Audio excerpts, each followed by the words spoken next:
Hello student, तो हम देखने जा रहे हैं मैग्नेटिक इफेक्ट का कैप्सूल और इसके अंदर एनसीईआरटी वाला पोर्शन भी मैंने रखा हुआ है। आप देखो एनसीईआरटी के कुछ इंपॉर्टेंट प्रॉब्लम्स जो इसमें से मिले थे, जो आपके एडिशनल एक्सरसाइज के थे, वो भी इसके अंदर है। अच्छा, ये हम लोग कवर करेंगे स्टार्टिंग फ्रॉम अपना बायोट सवर्ट लॉ और ending towards torque on current carrying ring या डापोल। ठीक है ना, तो वहां तक हम लोग इसको देखेंगे। फिर नेक्स्ट सेक्शन इसका जो रहेगा वो मैग्नेटिज्म वाला रहेगा, अर्थ मैग्नेटिज्म जिसके अंदर रहेगा। अच्छा, बहुत इंपॉर्टेंट टॉपिक है। ठीक है ना, 2 से 3 प्रॉब्लम इस टॉपिक से आपके रहते हैं, इसलिए अच्छे से सीखना। तो सबसे पहले स्टार्ट करते हैं बायोट सवर्ट लॉ।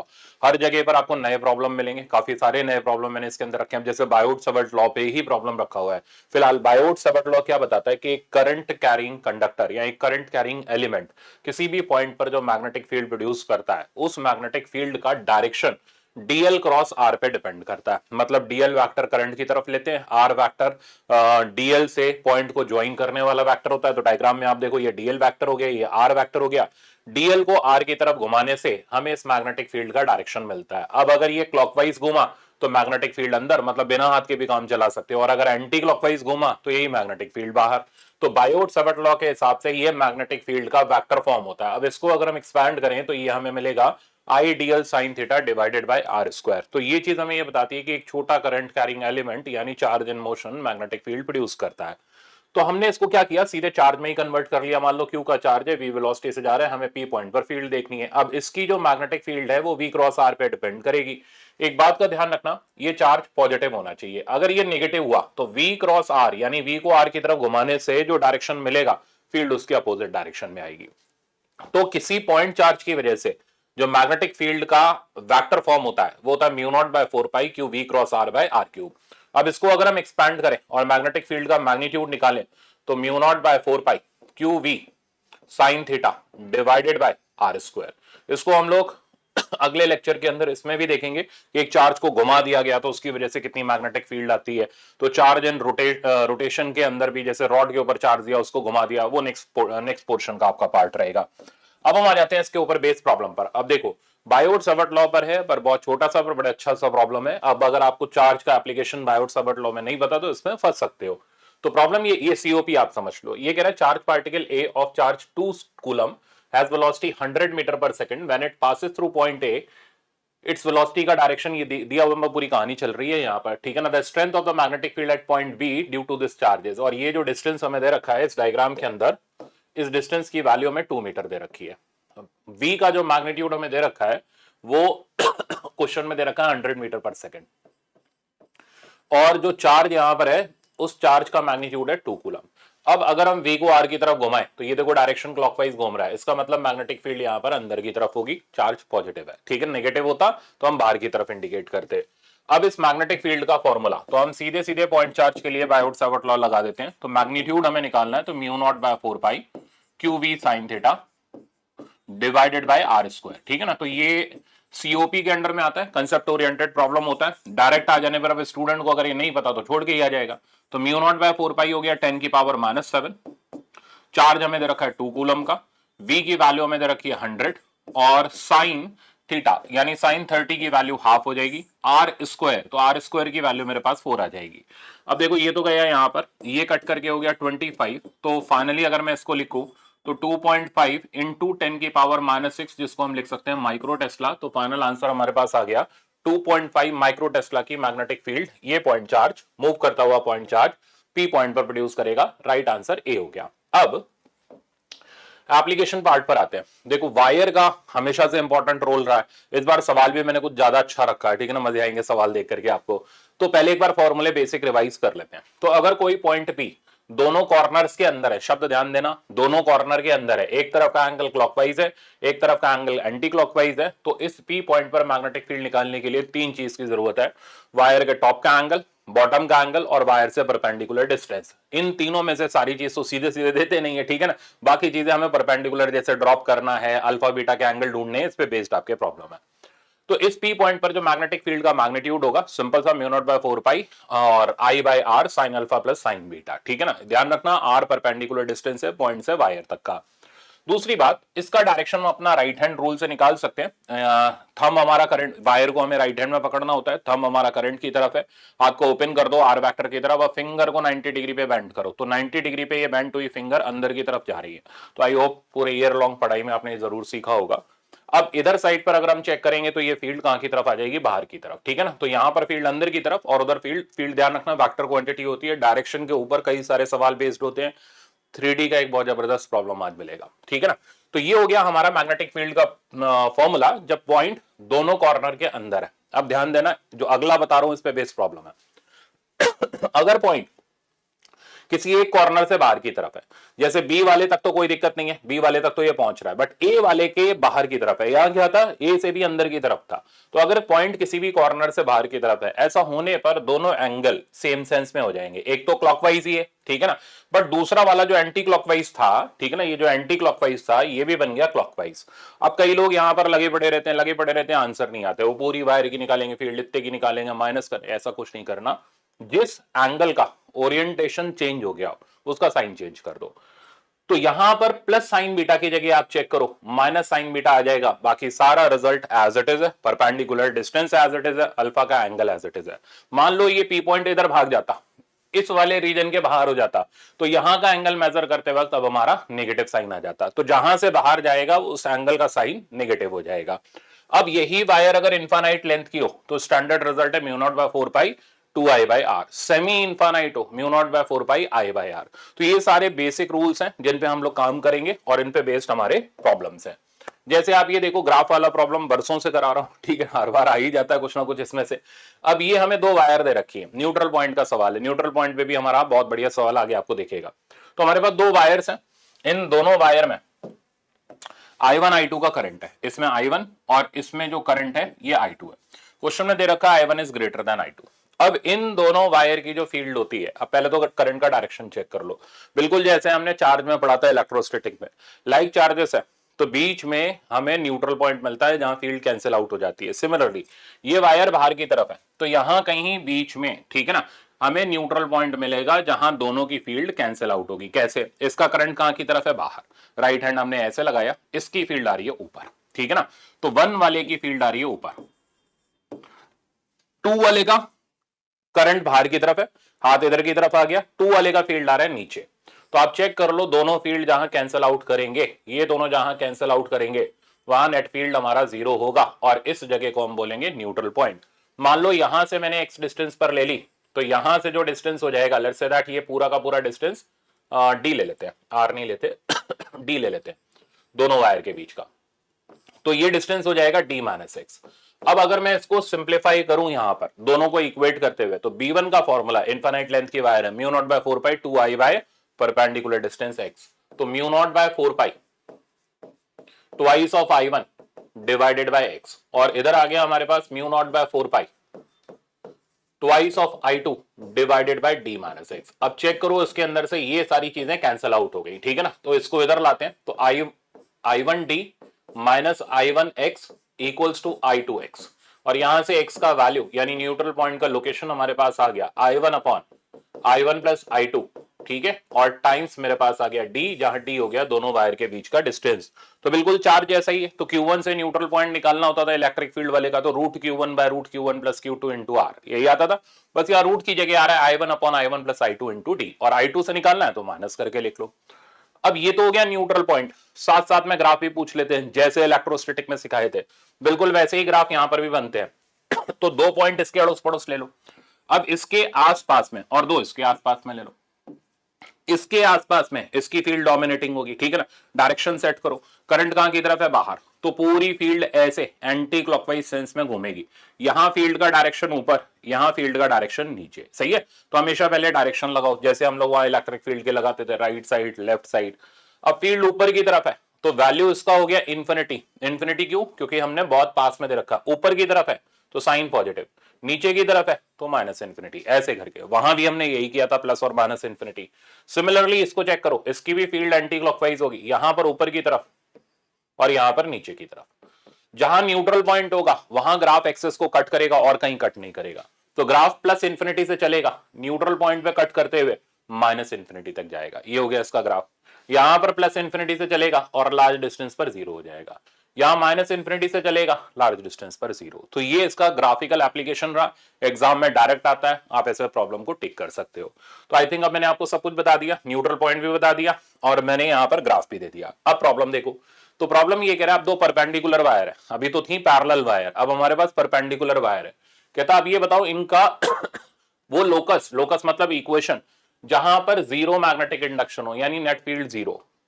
इसका टेक्निक क्या है, देखो सिंपल सी टेक्निक मैं आपको दे रहा हूं, बहुत काम करती है एग्जाम में, आप डायरेक्ट चेक कर सकते हो। वैसे ये सिर्फ जुगाड़ है, ठीक है ना। तो ये I1 रहा, ये I2 रहा, दोनों का रिजल्टेंट ये रहा। आपको I1 I2 स्केलर होते हैं, रिजल्टेंट थोड़ा ना होता है, तो कहा ना मैंने जुगाड़ है, ठीक है ना। तो इन दोनों का एक रिजल्टेंट बना लो, सही है। ये जो रिजल्टेंट बनेगा स्ट्रेट लाइन, इस पे नेट फील्ड जीरो मिलेगी, ये इसकी शॉर्टकट टेक्निक है। अब मान लो I2 इधर होता, I1 इधर होता, ये रिजल्टेंट हो जाता, इस पे न्यूट्रल पॉइंट मिलता। तो आप न्यूट्रल पॉइंट को रिजल्टेंट पर लोकेट कर सकते हो। हाँ, रिजल्टेंट नहीं होता है, सिर्फ जुगाड़ है, ध्यान रखना।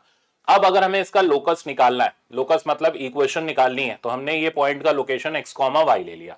करना क्या है, परपेंडिकुलर ड्रॉप करना है, तो हमने परपेंडिकुलर ड्रॉप करा। तो फर्स्ट वाले का परपेंडिकुलर डिस्टेंस y1 आ गया, सेकंड वाले का जो सॉरी y1 क्यों y आ गया, सेकंड वाले का परपेंडिकुलर डिस्टेंस हमारे पास x आ गया। क्योंकि दोनों इनफाइनाइट लेंथ की हैं, तो हमें एंगल नापने की जरूरत नहीं, वो ऑलरेडी नपाए हैं, ठीक है ना। और फील्ड का फॉर्मूला हम डायरेक्ट जानते हैं। अब चेक करो, इसकी जो फील्ड होगी, राइट हैंड लगाते हैं, वो बाहर की तरफ होगी, इसकी जो फील्ड होगी अंदर की तरफ होगी। तो परफेक्टली कैंसिल आउट कर रही है, न्यूट्रल पॉइंट को जनरेट कर रही है।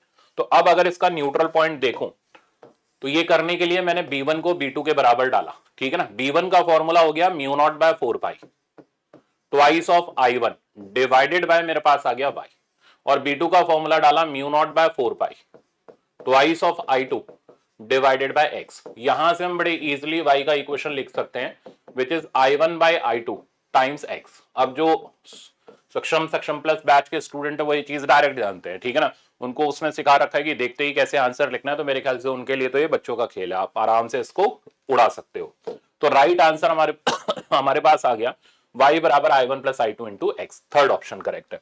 नेक्स्ट देखते हैं, बहुत अच्छा प्रॉब्लम है, ठीक है ना। ऐसा प्रॉब्लम एग्जाम में आंसू ला देता है, ठीक है ना। तो यहां क्या किया गया, एक बेंट वायर है, एंगल 45 डिग्री का है, और इसमें आते ही यही सवाल है। फिर चार्ज पार्टिकल के अंदर आ जाते हैं लॉरेंट फोर्स वाले, वो भी अभी आपको कराऊंगा। तो हमारे पास ये एक बेंट वायर है, 45 डिग्री पर मुड़ी हुई है, और आई का करंट इसके अंदर इधर से इधर जा रहा है। हमें क्या करना है, इस पी पॉइंट पर, जो कि यहां से इसके जो बेंट पॉइंट है इससे आर डिस्टेंस पर लोकेटेड है, यहां मैग्नेटिक फील्ड निकालनी है। सबसे पहली बात, ये जो पोर्शन है, ये वाला पोर्शन, क्योंकि पॉइंट इसी के ऊपर लाई कर रहा है, तो जब पॉइंट वायर के ऊपर लाई कर जाता है तो उसका कंट्रीब्यूशन जीरो हो जाता है। यानी ये वाली वायर कोई कंट्रीब्यूशन नहीं देगी, तो देगी ये वाली वायर कंट्रीब्यूशन। अब इसके लिए हमें तीन चीज जरूरी है, परपेंडिकुलर डिस्टेंस और कॉर्नर के एंगल। तो मैं क्या करता हूं, अलग से इसको ड्रॉ कर ले रहा हूं, ठीक है ना। तो ये रही हमारी इधर की तरफ जाती हुई वायर, ठीक है, 45 डिग्री पर, ध्यान से देखना, इनफाइनाइट डिस्टेंस पर जा रही है आई का करंट लेते हुए।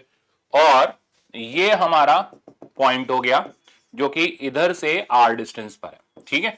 अब इस वायर की वजह से हमें फील्ड निकालनी है। अब हम क्या करेंगे, इस वायर को थोड़ा सा एक्सटेंड करेंगे ताकि हम इसके ऊपर परपेंडिकुलर गिरा सके। ये वायर को मैंने एक्सटेंड कर दिया, अब मैंने इसके ऊपर परपेंडिकुलर ड्रॉप किया, ठीक है ना। अब जरा चेक करो, इस पॉइंट का नाम ए कर देते हैं, इस पॉइंट का नाम बी कर देते हैं। तो पॉइंट जो है ना ए वाले रीजन से बाहर की तरफ है, तो परपेंडिकुलर डाले तो ये परपेंडिकुलर गिरा, स्मॉल आर।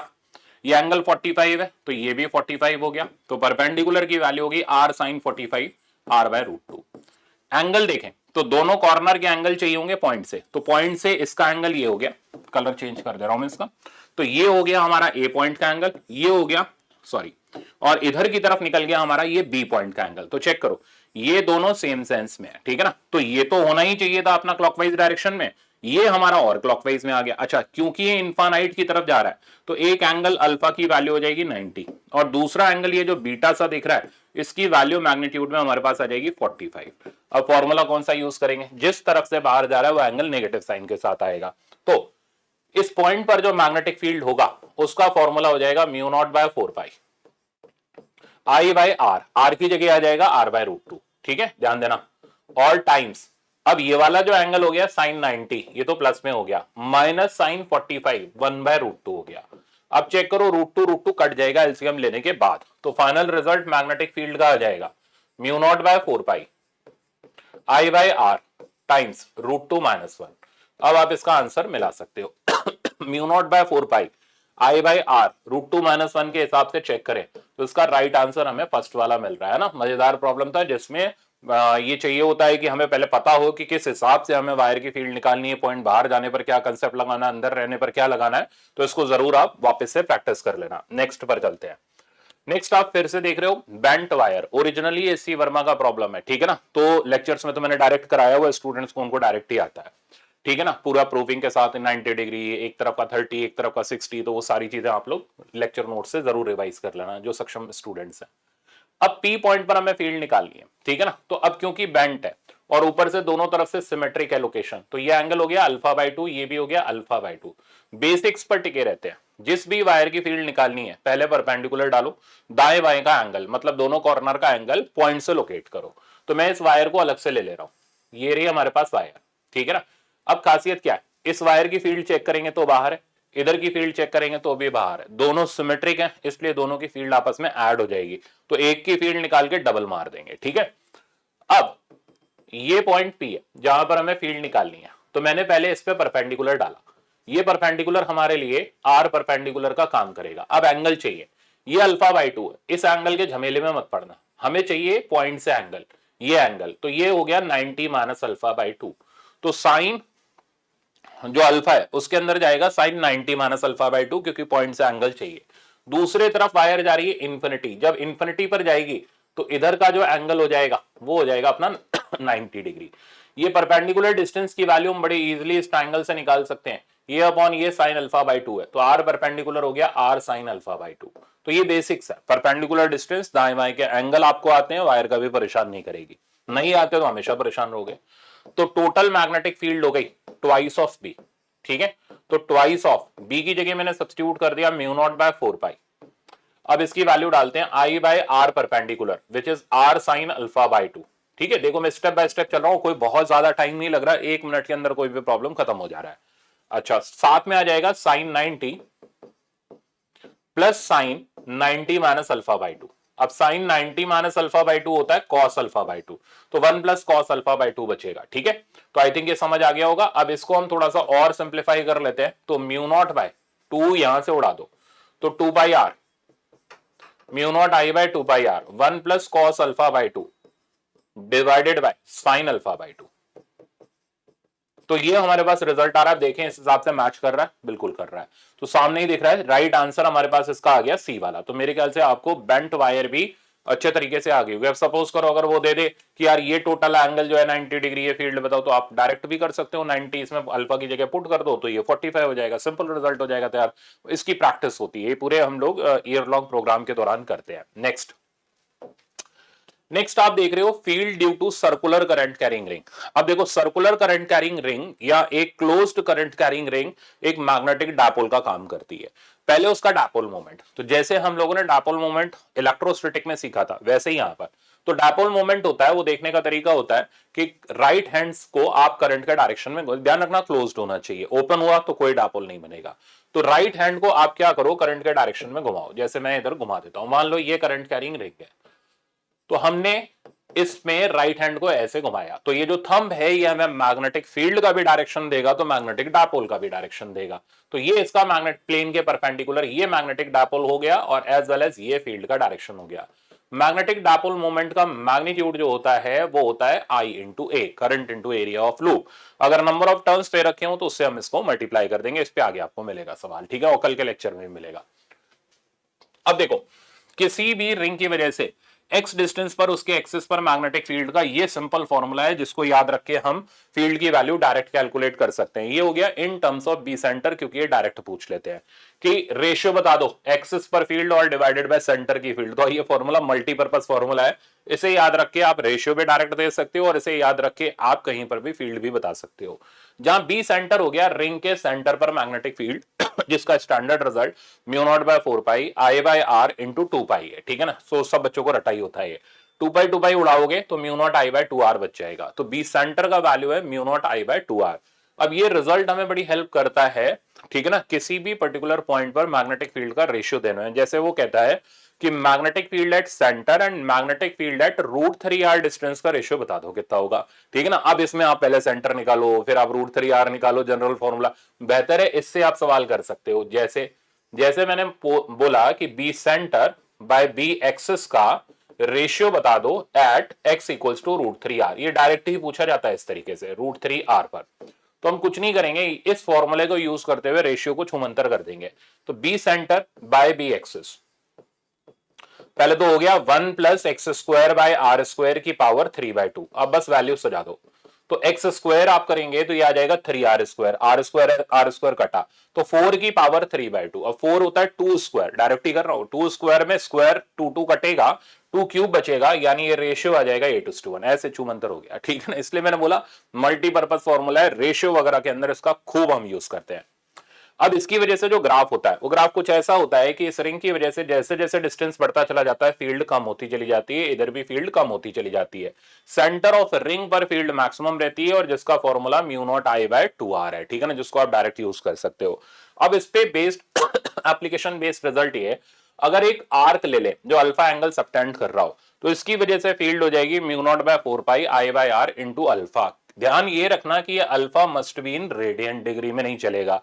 तो अगर 30 डिग्री का सेक्टर दे रखा है तो π/6 आप पुट करेंगे, मतलब रेडियन के अंदर एंगल डालेंगे।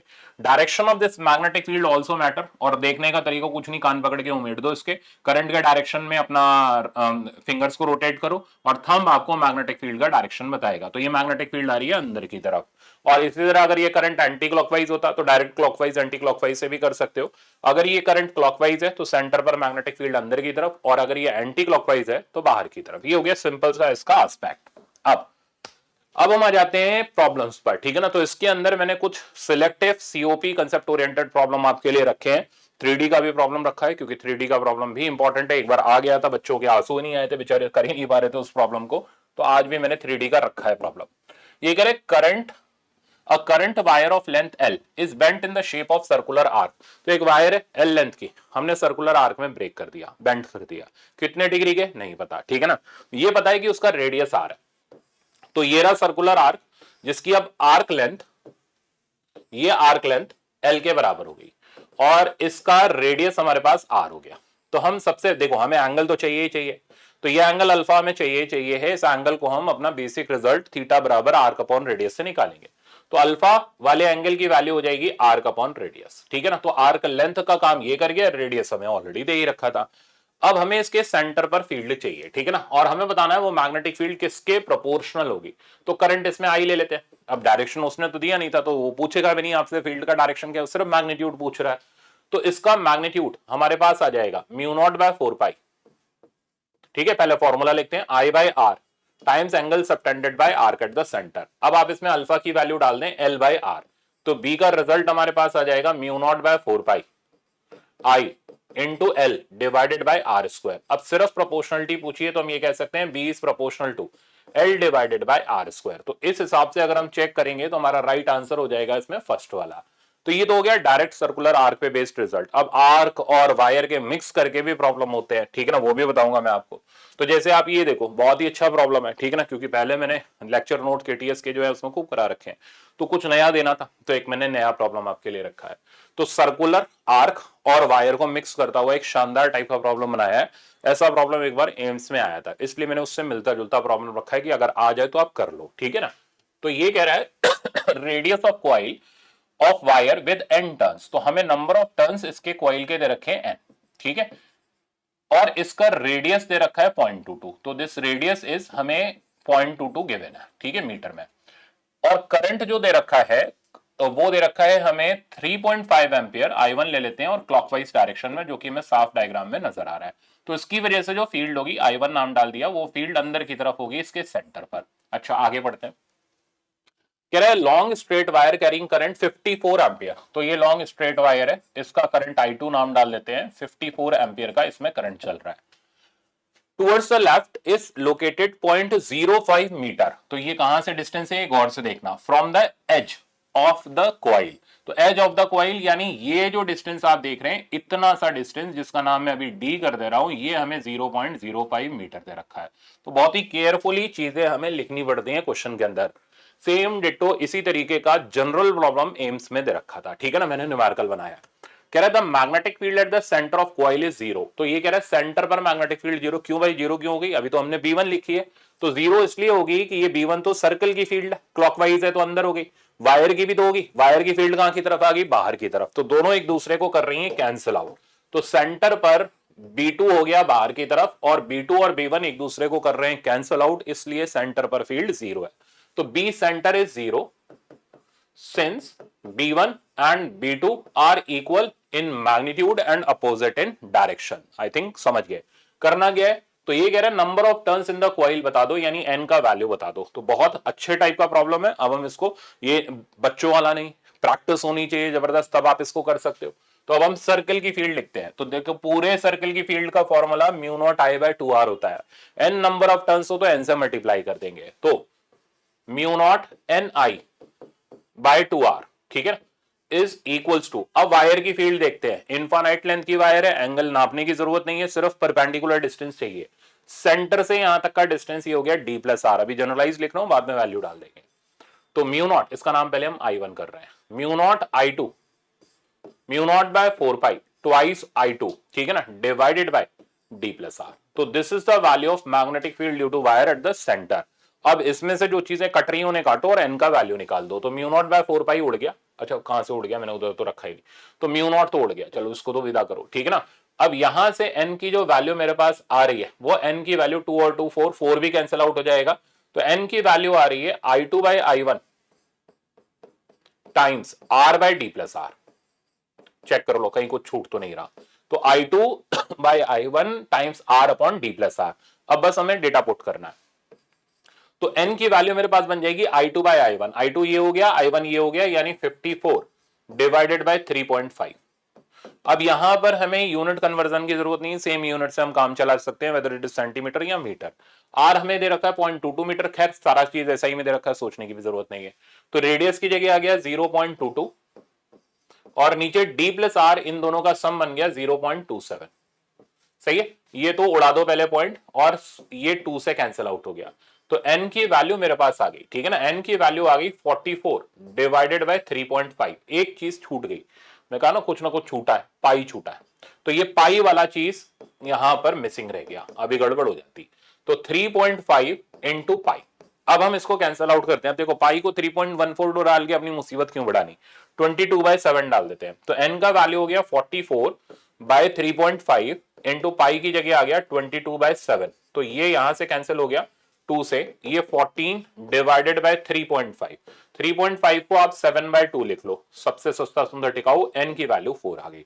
तो जो नंबर ऑफ टर्न्स थे इस रिंग में वो हमें मिल गए 4 के बराबर, और राइट आंसर हमारे पास आ गया ए वाला। तो आई थिंक अब आप ये आराम से कर सकते हो, ठीक है ना। फिर इसमें मैंने और भी बहुत सारे कराई रखे थे आपको, वायर आ रही है, सर्कल में कन्वर्ट हुई, सेंटर पर फील्ड बताओ, तो वो छोटे मोटे प्रॉब्लम है, आप उनको ब्रेक करके, जैसे इलेक्ट्रोस्टैटिक में मैंने बता रखे, तो आप आराम से उनको प्रैक्टिस में कर सकते हो।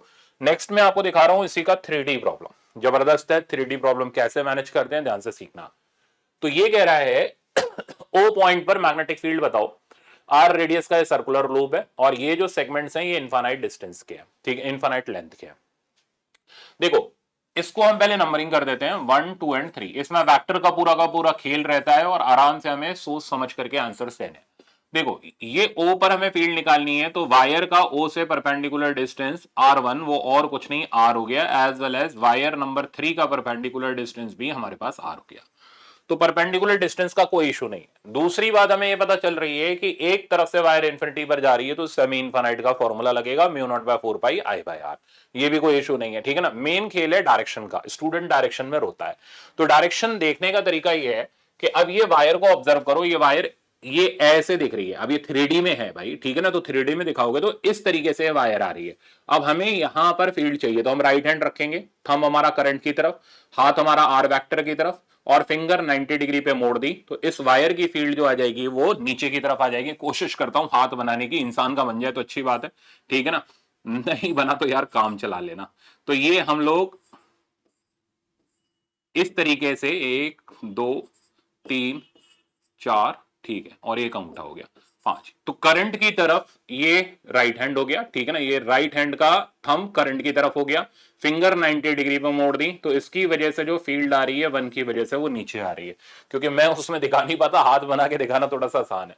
तो इस तरीके से हम चेक कर सकते हैं कि वायर नंबर 1 की जो फील्ड है, अंगूठा करंट की तरफ है, हाथ प्लेन में है, फिंगर 90 डिग्री पर मोड़ने पर नीचे की तरफ आ गई, और नीचे की तरफ जो वेक्टर लगेगा वो लग रहा है इन एक्सेस के हिसाब से चलना है, अपने मनगढ़ंत मत बना लेना एक्सेस। तो इसने पूरी एक्सेस आपको दे रखी है, तो नीचे की तरफ ये आ जाएगा, वेक्टर फॉर्म में लिखूं तो माइनस के कैप, ठीक है।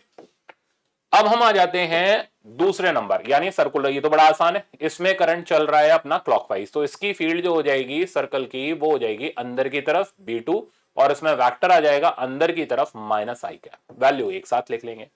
B3 हमारा सेमी इंफाइनाइट है, अब B3 की वजह से यानी इसकी वजह से फील्ड देखें तो राइट, अब इसमें देखो कितना आसान है मेरे लिए हाथ दिखाना, इसकी वजह से भी जो फील्ड आ रहा है वो अंदर की तरफ आ रहा है, यानी B3 भी इधर की तरफ है और B3 का वेक्टर भी माइनस आई कैप है। तो कुल मिलाकर के हमें तीनों वेक्टर्स पता चल गए, एक वेक्टर है माइनस के कैप और दो वेक्टर है माइनस आई कैप, इनका रिजल्टेंट हम दे देंगे, है ना, मजेदार टाइप का सवाल था।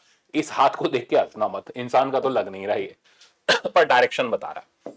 अब B1 का मैग्नीट्यूड लिखते हैं, B1 है वेक्टर फॉर्म में, B1 है सेमी इंफाइनाइट वायर की फील्ड, तो mu naught by 4 pi I by R, ये होगी सेमी इंफाइनाइट की फील्ड, वेक्टर हो गया माइनस के कैप। अब B2 और B3 का मैग्नीट्यूड लिखते हैं, तो B2 सर्कल की वजह से, सेमी सर्कल की वजह से मैग्नेटिक फील्ड है, mu naught by 4 pi I by R times angle subtended which is pi, और वेक्टर का नाम हो गया यहां माइनस आई कैप, ठीक है। B3 का वैल्यू लिखते हैं, B3 का वैल्यू हो गया mu naught by 4 pi I by R, ठीक है, और सेमी इंफाइनाइट है इसलिए यहां पर आई बाय आर रहेगा, और वेक्टर के नाम पे माइनस आई कैप, ये कैप नहीं है बस खाली आई के ऊपर ऐसे लग गया, बिगाड़ने की जगह नहीं है। अब नेट मैग्नेटिक फील्ड हो गई तीनों का vector sum, B1 plus B2 plus B3, तीनों में सबसे पहले जो कॉमन है उसको बाहर निकाल लो ताकि मुसीबत खत्म हो जाए। तो तीनों में कॉमन मेरे को दिख रहा है mu naught by 4 pi I by R, ठीक है, ये हो गया बाहर, और B1 की जगह मेरे पास बचा माइनस के कैप, यहां पर बचा माइनस पाई, यहां बचा हमारे पास -1, तो माइनस बाहर लगाओ, पाई प्लस 1 और टाइम्स आ गया आई कैप, तो ये हमारे पास रिजल्टेंट फील्ड आ रही है। अब अगर इसका मैग्नीट्यूड निकाल करके देना है तो कुछ भी पूछ सकता है, वेक्टर फॉर्म और आइदर मैग्नीट्यूड, तो ये बाहर तो एज इट इज पड़ा रहने दो, mu naught by 4 pi I by R, और अंडर रूट के अंदर इधर बचेगा 1 प्लस पाई प्लस 1 का होल स्क्वायर, तो this is the magnitude of magnetic field at the centre. 3D का सवाल सब रोते हैं, इसलिए मैंने इसको जरूर करा दिया ताकि कम से कम 3D तक का आपको आइडिया रहे रिवीजन में। अब चलते हैं आगे, अब हम आ जाते हैं अपने पॉलीगन, ये स्टैंडर्ड रिजल्ट है हमारे पॉलीगन वाले, ट्रायंगल आ जाता है, स्क्वायर आ जाता है, ठीक है ना, और इसके अंदर हेक्सागन आ जाता है, तो एक पॉलीगन है इसमें स्टूडेंट कंफ्यूज होता है, पॉलीगन में दो बातें होती हैं, दो का, फिर से शास्त्रों में दो का, तो ये पॉलीगन में दो चीजें होती हैं, ठीक है ना, या तो length of each side of polygon देता है या रेडियस ऑफ सर्कल देता है। क्वेश्चन देख करके चलना है कि कब कौन सा, फॉर्मूला बेस्ड हम डिराइव तो नहीं करेंगे ऑब्वियसली। तो अगर length of side of polygon दे रखी है तो फॉर्मूला होता है mu naught N I by pi L, 10 pi by N sine pi by N, हमें एन नंबर ऑफ साइड बस पुट करनी है, ट्राइंगल है तो 3 डालनी है, स्क्वायर है तो 4 और हेक्सागन है तो 6, ठीक है ना, ध्यान रखना सेंटर पर निकाल रहे हैं, और करंट पूरे पॉलीगन में एक ही सेंस में घूम रहा है, ये ध्यान रखना है, इसमें एक और भी होता बताऊंगा अभी। दूसरा, अगर यहां पर रेडियस ऑफ सर्कल दे रखा है तो फॉर्मूला चेंज हो जाता है, बस हम इसकी वैल्यू पुट कर देते हैं, तो mu naught N I by 2 pi R 10 pi by N, तो ये दो फॉर्मूले हैं, फॉर्मूले बेसिस पर आप इसके रिजल्ट्स को जनरलाइज कर सकते हो। अब जो प्रॉब्लम मैंने पॉलीगन पर रखा है वो आपके लिए ये वाला है, ठीक है ना, ट्रायंगल वाला, तो पहले आराम से चेक कर लो, कह रहा है current I ampere is flowing in the side of equilateral triangle, ध्यान रखना है साइड दे रखी है या सर्कल का रेडियस दे रखा है, ये मैटर करता है क्योंकि फॉर्मूले चेंज हो जा रहे हैं, ठीक है ना। तो ये कह रहा है कि एक आई एम्पियर का करंट फ्लो कर रहा है साइड ऑफ इक्विलेटरल ट्रायंगल, तो हमें इक्विलेटरल ट्रायंगल की साइड लेंथ दे रखी है, तो ये एल का जो वैल्यू में दे रखा है दिस इज 4.5 इंटू 10 की पावर -2 मीटर, तो साइड दे रखी है, अच्छी बात है, तो mu naught N I by pi L 10 pi by N sine pi by N, ये हमारा रिजल्ट चलेगा। अच्छा, magnetic induction at the centroid, और सेंटर पर ही मैग्नेटिक इंडक्शन पूछ रहा है, तो बिल्कुल परफेक्ट है, हम पहले फॉर्मूला जनरलाइज कर लेते हैं। तो ट्राइंगल की वजह से सेंटर पर magnetic field mu naught by 4 pi, sorry mu naught N I, पहले जनरल फॉर्मूला लिख रहे हैं, divided by pi L 10 pi by N और साइन पाई बाय एन, अब n यानी नंबर ऑफ साइड हमें 3 दिख रही है, ठीक है ना, तो इसमें हम 3 पुट कर दें, डायरेक्ट ही पुट कर देते हैं, क्यों एक और स्टेप खर्च करनी। तो पाई बाई 3 ये 3, और इधर भी हमारे पास n की जगह 3 आ जाएगा, तो म्यू नॉट इंटू 3 इंटू आई। चलो एक ही स्टेप पे हमारा काम हो गया। 10 पाई बाई 3 हो गया 1060 √3, और साइन पाई बाई 3 हो गया √3/2, तो फाइनली बन गया 3/2, 3 3 हो गया 9, तो b का वैल्यू आ गया 9 mu naught I divided by 2 pi L. तो this is the magnetic field at the centre of equilateral triangle. अब हम इसमें डेटा डाल सकते हैं, म्यू नॉट की वैल्यू हम इधर सब्स्टिट्यूट कर देते हैं, 9/2 पाई नीचे ऐसे ही पड़ा रहने दो, 4 पाई इंटू 10 की पावर -7, और करंट की जगह मेरे पास आ गया, कितना दे रखा है, करंट की वैल्यू में दे रखी है 1 एम्पियर, तो इधर 1 डाल दिया। एल यानी साइड ऑफ इक्विलेटरल ट्राइंगल हमें दे रखी है 4.5 इंटू 10 की पावर -2। अब इसको बस सिंप्लीफाई करना है, तो 9 5 जा 45, इधर 0.5 आ गया, ये इधर 2 से चला गया, 0.5 ऊपर मारेंगे इसको तो 4 हो जाएगा, तो 4 इंटू 10 की power -5 Tesla, this is the value of magnetic field at the centre of equilateral triangle. तो राइट आंसर हम चेक करेंगे, तो राइट आंसर हो जाएगा हमारा फर्स्ट वाला। अब यही स्क्वायर होता तो यहां पर कुछ खास नहीं फर्क पड़ता, mu naught 4i bye pi L 10 pi bye 4 sign pi bye 4। अब 10 पाई बाय 4 कितना हो जाता, 1, 1045, साइन पाई बाय 4 1/√2, ये EMI AC में जरूरत पड़ेगी इसलिए बता रहा हूं। तो रिजल्ट बनता है स्क्वायर वाला, ठीक है ना, लिख दे रहा हूं मैं। तो अगर हमारे पास स्क्वायर है, ठीक है ना, ये स्क्वायर है, तो ऐसे में हमारे पास रिजल्ट बनता है, और हमें इसके सेंटर पर फील्ड निकालनी है, तो फील्ड का फॉर्मूला हमारे पास आ जाता है mu not 2√2 I by pi L. सही है, तो ये हो गया स्क्वायर के सेंटर पर फील्ड। अब एक और बता दूं, field at the centre of symmetrically located diagram, ये भी बहुत पूछा जाता है, ठीक है ना, और स्टूडेंट इसमें और उनमें जो मैं बताने जा रहा हूं उसमें कंफ्यूज रहता है। तो field at the centre of symmetrically located diagram. अब इसका मतलब बताता हूं, लोकेटेड डायग्राम, इसका मतलब यह है कि हमारे पास चाहे ट्रायंगल हो, इक्विलेटरल ट्रायंगल हो, चाहे स्क्वायर हो, चाहे हमारे पास पेंटागन हो, चाहे हमारे पास हेक्सागन हो, ठीक है ना। अगर, चलो स्क्वायर से देखते हैं, अगर किसी भी एक साइड से करंट आ रहा है और किसी भी एक साइड में करंट जा रहा है, यानी करंट एंटर भी कर रहा है और एग्जिट भी कर रहा है, तो ऐसे में क्या होगा, मान लो आई का करंट आ रहा है, इधर आई का जा रहा है, तो ऐसे में ये करंट यहां बीच में डिवाइड होगा। अब ये क्योंकि वायर है, इनका अपना रेजिस्टेंस है, उस हिसाब से हम करंट को डिवाइड करेंगे, लेंथ के हिसाब से डिवाइड कर लो। तो इधर की लेंथ आर, इधर की लेंथ हमारे पास एल है, तो हम इसके करंट को इनवर्सली प्रोपोर्शनल आर के हिसाब से डिवाइड करेंगे। सपोज करो ये आई का करंट है, लेंथ एल है, इसका रेजिस्टेंस आर ले लो, इन तीनों का रेजिस्टेंस 3R ले लो, तो इसमें जो करंट हमारे पास आ जाएगा वो आ जाएगा 3/4 ऑफ आई, करंट डिवाइडर लो। और इधर का करंट जो हमारे पास आ जाएगा I2, वो आ जाएगा I/4, लिख दे रहा हूं चलो आपकी सहूलियत के लिए, ये आ जाएगा हमारा 3I/4। सही है, तो लेंथ देख करके रेजिस्टेंस लिखो, रेजिस्टेंस देख करके इनवर्स में करंट लिख लो, पैरेलल कॉम्बिनेशन के हिसाब से।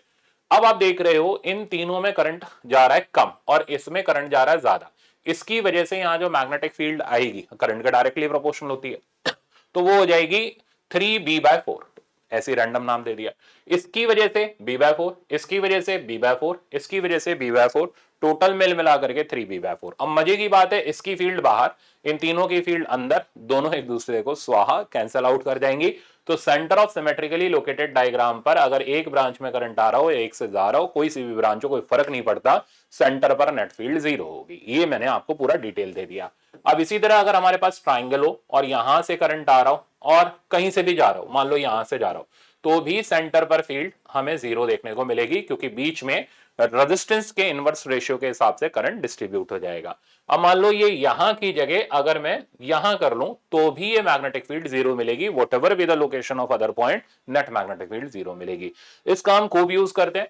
इसमें हम मान लो एक 3D में इस तरीके से चलते हैं, मान लो हमने एक क्यूब ले लिया, अब क्यूब के इस ब्रांच से करंट आ रहा है और इस ब्रांच से करंट जा रहा है, तो भी सेंटर पर जो बीच में नेट मैग्नेटिक फील्ड मिलेगी वो 0। इसलिए कहा जाता है कि अगर कोई सिमेट्रिकली लोकेटेड डायग्राम है और करंट आ रहा है और करंट कहीं से जा रहा है, तो सेंटर पर नेट फील्ड 0 है, आता और जाता हुआ। पिछले वाले में क्या अंतर था, पिछले वाले में कहीं आ जा नहीं रहा था, वो खाली यहीं बीच में ट्रैप हुआ था, या तो क्लॉकवाइज था या एंटी क्लॉकवाइज था। तो ये दो बातें ध्यान रखनी है, कंफ्यूजन नहीं होना। अब हम आ जाते हैं एम्पियर लॉ पर। अब देखो एम्पियर लॉ और उसके ऊपर बेस्ड सवाल, कई बार वो डायरेक्ट ग्राफ पूछ लेते हैं थिक वायर का। इस बार मैंने थोड़ा नया रखा है, ठीक है ना, आपको दिखाऊंगा। फिलहाल एक बार एम्पियर लॉ रिवाइज करते हैं। ये हमारे पास एक करंट कैरिंग कंडक्टर है I1, ठीक है ना, और हमें किसी पॉइंट पर फील्ड निकालनी है। तो जैसे हम लोग गॉसियन सरफेस बनाते तो कुछ नहीं, तो उंगली रखो एक इलेक्ट्रिक फील्ड निकालो, वैसे ही यहां पर हम एक एम्पिरियन लूप बनाते हैं, ठीक है ना। अब इस एम्पिरियन लूप पर जो फील्ड होती है, जनरली ये एम्पिरियन लूप ऐसा रखते हैं कि फील्ड इसके यहाँ तो टेंजेंशियल रहे, यहाँ परपेंडिकुलर रहे, ठीक है ना। तो जैसे स्ट्रेट वायर तो हम सर्कल लेते हैं ताकि फील्ड टेंजेंशियल आ जाए। ऐसा होने से इस मैग्नेटिक फील्ड, और इस पे हम एक छोटा सा डिफरेंशियल एलिमेंट लेते हैं डीएल, ये DL order of integration indicate कर, ये करंट के डायरेक्शन में नहीं, ये हमारी चॉइस पर है, ठीक है ना। अगर बी और डीएल सेम डायरेक्शन में, तो इसका मतलब हमने order of integration same sense में लिया है, अंदर जो करंट है उसका साइन पॉजिटिव आएगा। और अगर बी और डीएल अपोजिट डायरेक्शन में, तो फिर ऑर्डर ऑफ इंटीग्रेशन उल्टा है, करंट जो अंदर है उसका साइन नेगेटिव आएगा। तो बहुत से बच्चे ये जो करंट है इसका साइन नहीं समझ, वो ऊपर पॉजिटिव नीचे नेगेटिव, नहीं ऐसे नहीं चलता, ऑर्डर से चलता है। अगर ऑर्डर ऑफ इंटीग्रेशन और फील्ड सेम सेंस में है तो पॉजिटिव, अपोजिट सेंस में तो नेगेटिव। ये भी खूब लेक्चर्स में मैंने डिटेल में बताया हुआ है स्टूडेंट्स को। अब एम्पियर लॉ ये कहता है close integral of B dot DL is equals to, हमारे पास आ जाएगा mu naught times I enclosed, ठीक है। अब इसको अगर हम सर्कुलर लूप के लिए जनरलाइज करें, मतलब ये हमारे पास वायर है और आर रेडियस का अगर हम सर्कुलर लूप के लिए जनरलाइज करें, जैसे हमने वहां किया था स्फेरिकल सरफेस के लिए, तो magnetic field at any point due to straight wire, या फिर ऐसे बोला जाए सिलेंडर, या फिर ऐसे बोला जाए सॉलिड सिलेंडर, तो जनरलाइज हो जाएगा। अब हमें सिर्फ दो चीज की जरूरत है, mu naught by 4 pi twice of I enclosed divided by distance, ठीक है ना, हमें ये चाहिए। तो जैसे वहां फील्ड लिखते वक्त, इलेक्ट्रिक फील्ड लिखते वक्त यहाँ डिस्टेंस का स्क्वायर चाहिए होता था, वैसे यहाँ हमें डिस्टेंस चाहिए। तो करंट एनक्लोज देखना, नीचे डिस्टेंस डालना है, खेल खत्म। आप चाहे हमारे पास सिलेंडर हो, चाहे सॉलिड सिलेंडर हो, चाहे एन्युलर सिलेंडर, कैसा भी हो, खत्म। अब ये देख रहे हो आप एक पाइप, सिलेंड्रिकल पाइप, ये पूरा पाइप ऐसे है, ये पाइप का क्रॉस सेक्शनल व्यू है। पाइप में करंट इस तरीके से निकल रहा है, इसकी सरकमफ्रेंस से यूं करते हुए करंट आ रहा है, सरफेस पर करंट फ्लो कर रहा है, हवा में तो करेगा नहीं। अब हमें इसकी वजह से फील्ड निकालनी है यहां पर और यहां पर। अब देखो यहां पर फील्ड निकालनी है, एम्पिरियन लूप बनाया, सिर्फ दो बातें चाहिए, करंट एनक्लोज्ड और डिस्टेंस। डिस्टेंस आपको देख रहा है x, करंट एनक्लोज्ड आपको देख रहा है I, फील्ड का फॉर्मूला इनफाइनाइट वायर वाला तैयार, mu naught by 4 pi 2I divided by x, खत्म खेल। तो इनफाइनाइट लेंथ के सिलेंडर की वजह से आउटसाइड में जो फील्ड रहती है वो वायर वाला फॉर्मूला रहता है। ऑन द सरफेस में फील्ड मैक्सिमम हो जाएगी, इन साइड में जो फील्ड आ जाएगी जीरो आ जाएगी। तो ग्राफ हमारा इस तरीके से बनता है। ये हो गया सिलेंड्रिकल पाइप का। अब नेक्स्ट आप देख रहे हो सॉलिड सिलेंडर। अब सॉलिड में आउटसाइड में तो वो ये वायर वाला बनेगा क्योंकि पूरा करंट एनक्लोज हो रहा है।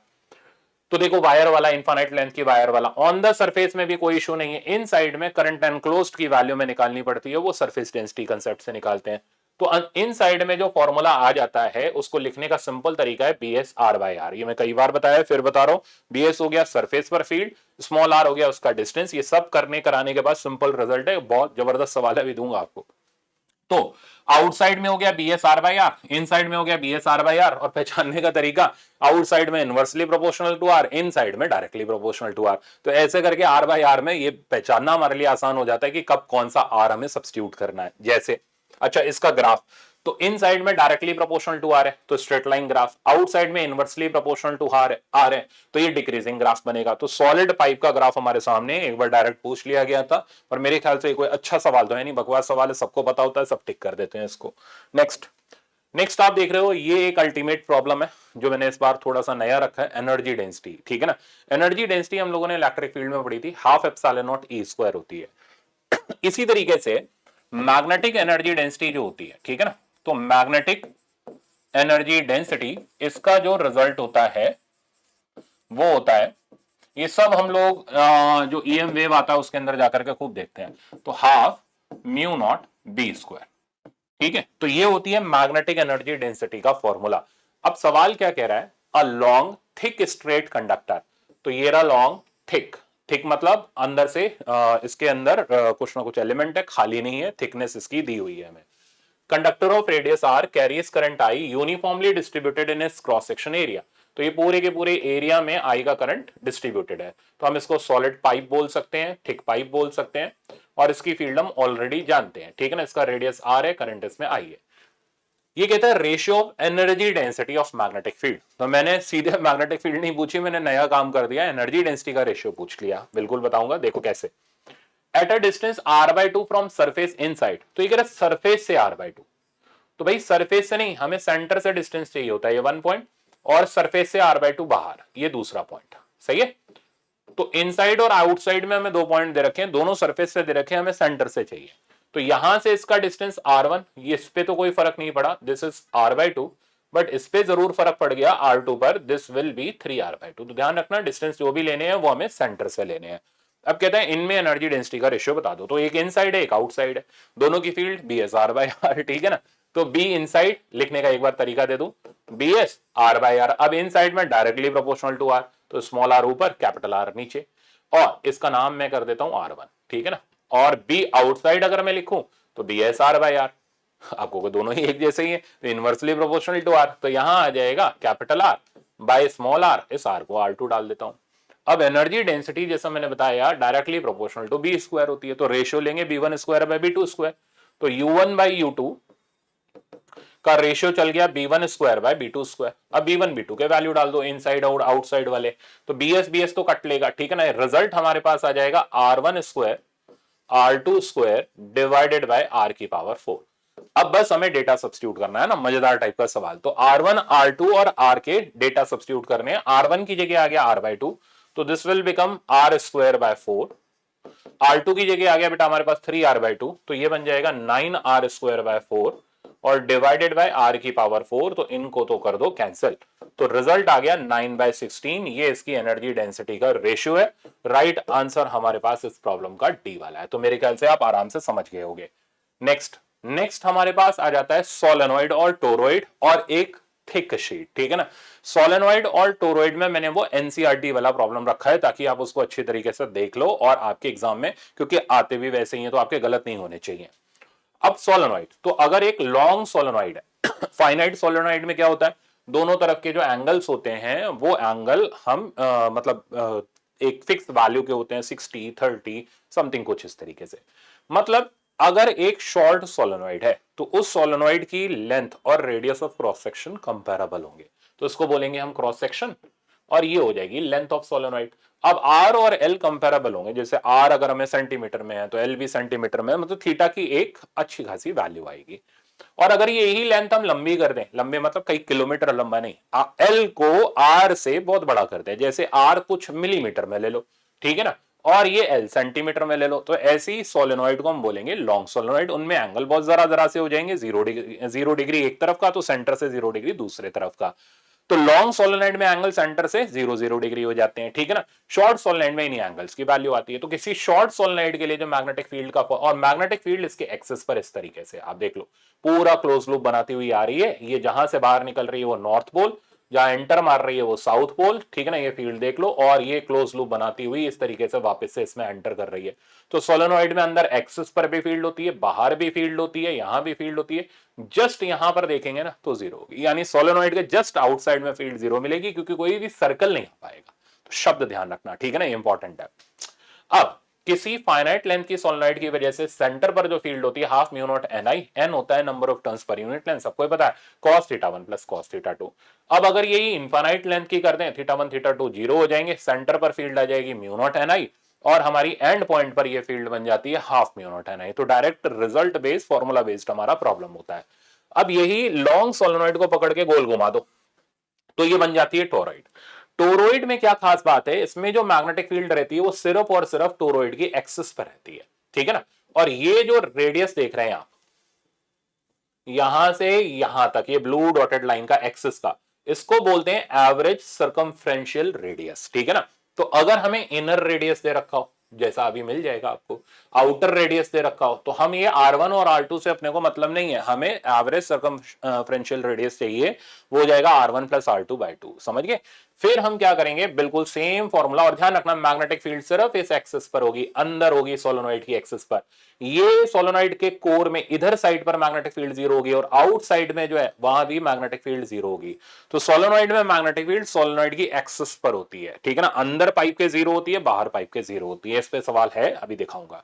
और ये फॉर्मूला हमारा वही स्टैंडर्ड है, mu naught N I by pi L, ठीक है ना, वही सेम म्यू नॉट एन आई, जो सोलेनोइड वाला फॉर्मूला है वही वाला सेम फॉर्मूला है, बस हमने इस एन को ब्रेक कर दिया, नंबर ऑफ टर्न्स पर यूनिट लेंथ, लेंथ की जगह आ गया 2 पाई आर, जहां आर हो गया एवरेज सर्कमफ्रेंशियल रेडियस, ये हो गया हमारा टोरॉइड। अब अगर एक इन्फानाइट लेंथ की शीट दे रखी है, मतलब पेपर ले लो आप, ठीक है ना, लेंथ और विड्थ पूरी इन्फानाइट, तो या तो इसमें करंट बाहर निकल रहा होगा या इसमें करंट अंदर जा रहा होगा। तो शीट की वजह से ये ध्यान रखना, ये करंट नहीं है, ये करंट डेंसिटी है। एग्जामिनर आई को वहां बोल देता है कि ये करंट डेंसिटी है, करंट पर यूनिट लेंथ, ऐसे करके बोलता है, करंट नहीं बोलता। तो इस शीट की वजह से जो फील्ड होती है शीट के पैरेलल होती है। अब जैसे करंट बाहर निकल रहा है तो इसका ओरिएंटेशन हो जाएगा एंटी क्लॉकवाइज, तो ऊपर लेफ्ट साइड पर और नीचे राइट साइड पर। और फॉर्मूला होता है half mu naught I. I current density है, लीनियर करंट डेंसिटी है, करंट पर यूनिट लेंथ है, ये ध्यान रखना है, ठीक है ना। और ये जो फील्ड है ये डिस्टेंस पे डिपेंड नहीं करती, ये फील्ड का मैग्नीट्यूड कांस्टेंट है। बट आपके में बहुत कम पूछा जाता है, इतना ज्यादा एप्लीकेशन इसका कभी देखा नहीं। ये आप इसमें अब आप ये देख सकते हो, दो शीट हमने एक साथ लगा दी, वहां फील्ड पूछ ले तो कुछ नहीं, हम रिजल्टेंट लेते हुए चल लेते हैं इन फील्ड्स का। अब नेक्स्ट आप देखो प्रॉब्लम।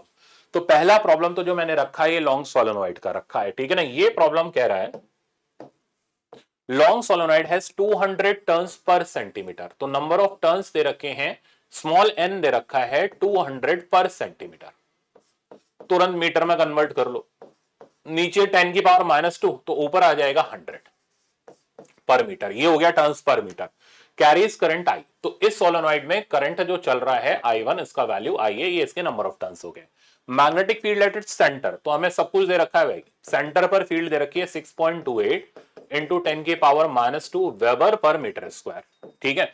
अनदर लॉन्ग सोलेनोइड, तो बात चल रही है दो सोलेनोइड की, ठीक है। तो पहली सोलेनोइड का तो डेटा दे रखा है, फॉर्मूला एक साथ ही लिख लेंगे चलो। दूसरी सोलेनोइड के number of turns per centimetre दे रखे हैं, तो मैंने पर मीटर में लिखे तो 10,000 टर्न्स पर मीटर हो गए। एंड कैरीज करंट I/3, इसमें करंट है I/3। करना क्या है, इसके सेंटर पर फील्ड बतानी है। तो बेसिकली हम फर्स्ट की फील्ड लिखेंगे, सेकंड की फील्ड लिखेंगे, रेशियो मारेंगे, गेम खत्म कर देंगे।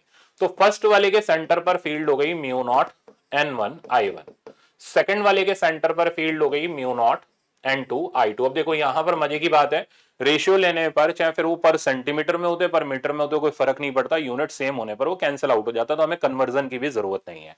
तो B1/B2 का रिजल्ट मेरे पास आ गया, म्यू नॉट तो उड़ गया, N1/N2 और टाइम्स I1/I2, ठीक है। B1 की जगह मेरे पास आ गया ये वाला रिजल्ट 6.28 इंटू 10 की पावर -2, और B2 हमें निकालना है, ठीक है ना। N1/N2 हम सीधे ही रेशियो ले लेते हैं 20,000/10,000 2:1, क्या दिमाग खराब करना है इसमें। I1 की जगह बेटा हमारे पास आ गया I2 की जगह I/3, तो ये 3:1 आ गया, 3:6 बन गया। B2 की वैल्यू हम देखेंगे तो B2 की वैल्यू मेरे पास आ जाएगी 6.28 डिवाइडेड बाय 6, तकरीबन 1.05 इंटू 10 की पावर -2 टेस्ला। तो राइट आंसर इस हिसाब से देखेंगे तो फर्स्ट वाला आ जाएगा। नेक्स्ट पर चलते हैं।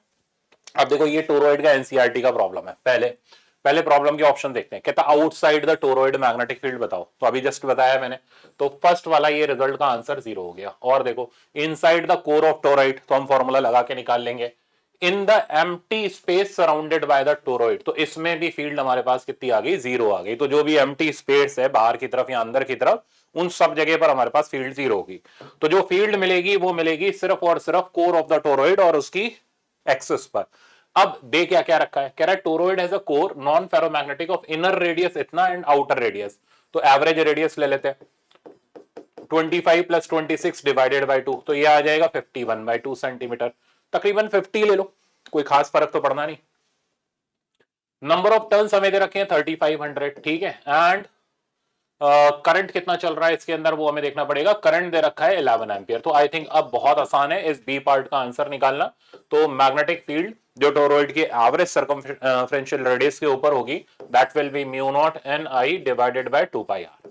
सही है, पुट करो, म्यू नॉट की जगह आ गया 4π इंटू 10 की पावर -7, और नंबर ऑफ टर्न्स हमारे पास हो गए 3500, और इंटू करंट हो गया 11 डिवाइडेड बाय 2π। एवरेज रेडियस की जगह मैं इसमें 25 पॉइंट समथिंग नहीं 25 डाल दे रहा हूं, कैलकुलेशन थोड़ी सी आसान हो जाएगी। तो 25 इंटू 10 की पावर -2, ठीक है। अब 2π ये कटा, इधर आ गया 2, 35 इंटू 2 हो गया हमारा 70 इंटू 7 ले लेते हैं, 10 की पावर 3 को इसके साथ 70, हाँ 10 की पावर 3 इसके साथ चली जाएगी, 10 की पावर -4 बचेगा इंटू 11 डिवाइडेड बाय 25, और ये भी ऊपर आ गया 10 की पावर 2 बन गया। तो फाइनली ऊपर आ गया 77 divided by 25 into 10 की power -2 Tesla. This is the magnetic field at the core of the solid. अच्छे से क्लियर होगा। तो सोलेनॉइड भी हो गया, टोरॉइड का कोर भी हो गया। अब आप ये देखो, ये कह रहे ratio of energy density of magnetic field, तो एनर्जी डेंसिटी के ऊपर फिर से क्योंकि सोलेनॉइड टोरॉइड बहुत इंपॉर्टेंट है, इनके प्रॉब्लम आते ही आते हैं, तो इसलिए कुछ नहीं छोड़ रहे हैं। तो ये कह रहा है energy density in the middle region of solenoid to the end region. अब देखो एनर्जी डेंसिटी अभी जस्ट मैंने बताया पीछे, तो U equals to half B square by mu naught. Centre और एंड पॉइंट का निकालना है, तो middle region is to end point, तो energy density at centre by energy density at end point का रेशियो हो गया मैग्नेटिक फील्ड एट सेंटर का square by magnetic field at end point का स्क्वायर। अब सेंटर पर अगर म्यू नॉट एन आई है तो एंड पॉइंट पर हाफ म्यू नॉट एन आई होती है, तो रेशियो हमारे पास बिल्कुल सिंपल 4:1 आ जाएगा। प्रॉब्लम की धज्जियां उड़ गई। तो राइट आंसर हमारे पास इस प्रॉब्लम का हो गया फर्स्ट वाला। आगे चलते हैं। अब देखो बेहद ही आसान सेक्शन है, चार्ज पार्टिकल और उसका मोशन, ठीक है ना, मैग्नेटिक फील्ड के अंदर। तो इसमें सारा खेल एंगल के ऊपर डिपेंडेंट है। अगर चार्ज पार्टिकल की वेलोसिटी और मैग्नेटिक फील्ड के बीच का एंगल 90 डिग्री है तो पाथ जो होगा वो सर्कुलर बनेगा, ठीक है ना। जो मैग्नेटिक फोर्स लगेगी, या ऐसे बोले मैग्नेटिक लॉरेंट फोर्स लगेगी QVB, वो सेंट्रीपिटल फोर्स का काम करेगी। फट से सर्कल बनाएंगे और रेडियस का फॉर्मूला लिखेंगे। इसमें जनरली ये रेडियस वाले ही सवाल रहते हैं। तो R equals to mv by QB, उसको हम थोड़ा सा मॉडिफाई करते हैं √2mk by QB, √2mqv accelerating by QB। तो ये स्टैंडर्ड रिजल्ट्स हैं, इनमें कुछ खास वेरिएशन नहीं है। इसको मैं अभी लास्ट में डिस्कस करूंगा। अगर V और B के बीच का एंगल 90 डिग्री नहीं है, अब देखो 0 डिग्री होगा तो पाथ स्ट्रेट लाइन रहेगा, फिर तो कुछ नहीं होना। बट अगर ऑब्लिकली प्रोजेक्ट किया गया, थीटा इज अदर देन 0, 180 और 90, तो ऐसे में क्या रहता है, पाथ हेलिकल बनता है, ठीक है ना। हम कैसे इसको सॉल्व करते हैं, तुरंत वेलोसिटी के कंपोनेंट करते हैं। वेलोसिटी का जो परपेंडिकुलर कंपोनेंट है वो सर्कल बनाने में मदद करता है, पैरेलल कंपोनेंट इसको आगे खींच करके ले जाता है, यानी ये पिच लाने में हेल्प करता है। तो रेडियस लिखना है तो फॉर्मूला हमारा mv परपेंडिकुलर बाय QB हो जाएगा, और पिच लिखना है तो पहले टाइम पीरियड निकालो सर्कल का, ठीक है ना, इनटू में पैरेलल वाली स्पीड कर दो, तो ये हमारे पास पिच आ जाएगी। तो ये सीधे सीधे हेलिकल पाथ के फॉर्मूले होते हैं। अब एक और चीज, अगर चार्ज पार्टिकल को इलेक्ट्रिक और मैग्नेटिक फील्ड दोनों में साइमल्टेनियसली प्रोजेक्ट किया जाए तो ऐसे में जो फोर्स लगती है वो होती है लॉरेंट्ज फोर्स। इस पे भी सवाल है। और रिजल्टेंट अगर मैं लिखूं तो उसका हो जाएगा QE vector plus QV cross B। I think मैंने शायद आगे रखा है, तो मैं आपको आगे दिखा दूंगा। एक चीज और बताऊं, अगर V और B आपस में पैरेलल है तो कई बार तो हमें डायरेक्ट पता चल जाता है, पर वेक्टर फॉर्म में कैसे पता चलेगा, ये पहले भी बताया फिर बता रहा हूं। जब इनके आई कैप के रेशियो, जे कैप के रेशियो और के कैप के रेशियो आपस में बराबर होते हैं, तो इससे हमें पता चल जाता है कि V और B आपस में पैरेलल है या एंटी पैरेलल है, ठीक है ना। ऐसा होने पर जो मैग्नेटिक लॉरेंट फोर्स लगती है वो पूरी तरह 0 रखती है, ठीक है ना। तो लॉरेंट फोर्स होती है इलेक्ट्रिक और मैग्नेटिक दोनों का वेक्टर सम, और मैग्नेटिक लॉरेंट सिर्फ और सिर्फ मैग्नेटिक फील्ड की वजह से। अब पहले ये देख लेते हैं और मैं फिर आगे देखूं तो मेरे पास आगे मिल रही है, यहां पर जाकर के बिल्कुल अच्छी तरीके से है, एल इफेक्टिव का भी कंसेप्ट है और लॉरेंट फोर्स भी मिल जाएगी आगे आपको। तो फिलहाल हम लोग पहले मैग्नेटिक लॉरेंट फोर्स के ऊपर काम कर लेते हैं। तो ये हमें प्रॉब्लम दे रखा है, प्रॉब्लम कह रहा है इलेक्ट्रॉन एक्सेलरेटेड, तो इलेक्ट्रॉन की बात चल रही है। तो ध्यान रखना ये राइट हैंड रूल से जो हम सर्कल का पाथ निकालते हैं वो सिर्फ पॉजिटिव चार्ज पार्टिकल के लिए। नेगेटिव चार्ज के लिए अगर हमें लगाना है तो फिर हमें जस्ट लगाना तो राइट हैंड नहीं है, उल्टा हाथ लेकर खड़े हो गए, तो लगाना राइट हैंड ही है और उसमें जो डायरेक्शन है उसके अपोजिट। जैसे मेरे कहने का मतलब, मान लो पहले तो राइट हैंड लगाना कैसे है, तो राइट हैंड में थंब जो रहना चाहिए वो वेलोसिटी की तरफ, फिंगर जो रहनी चाहिए मैग्नेटिक फील्ड की तरफ, तब जो पाम बताएगी वो फोर्स का डायरेक्शन बताएगी। पर this is for positive charge. अगर चार्ज नेगेटिव हुआ तो फोर्स इसके अपोजिट डायरेक्शन में आएगी। जैसे जैसे मान लो ये मैग्नेटिक फील्ड का रीजन है, हमने एक चार्ज पार्टिकल को इसमें प्रोजेक्ट कर दिया, ये रहा हमारा negative charge particle v velocity से।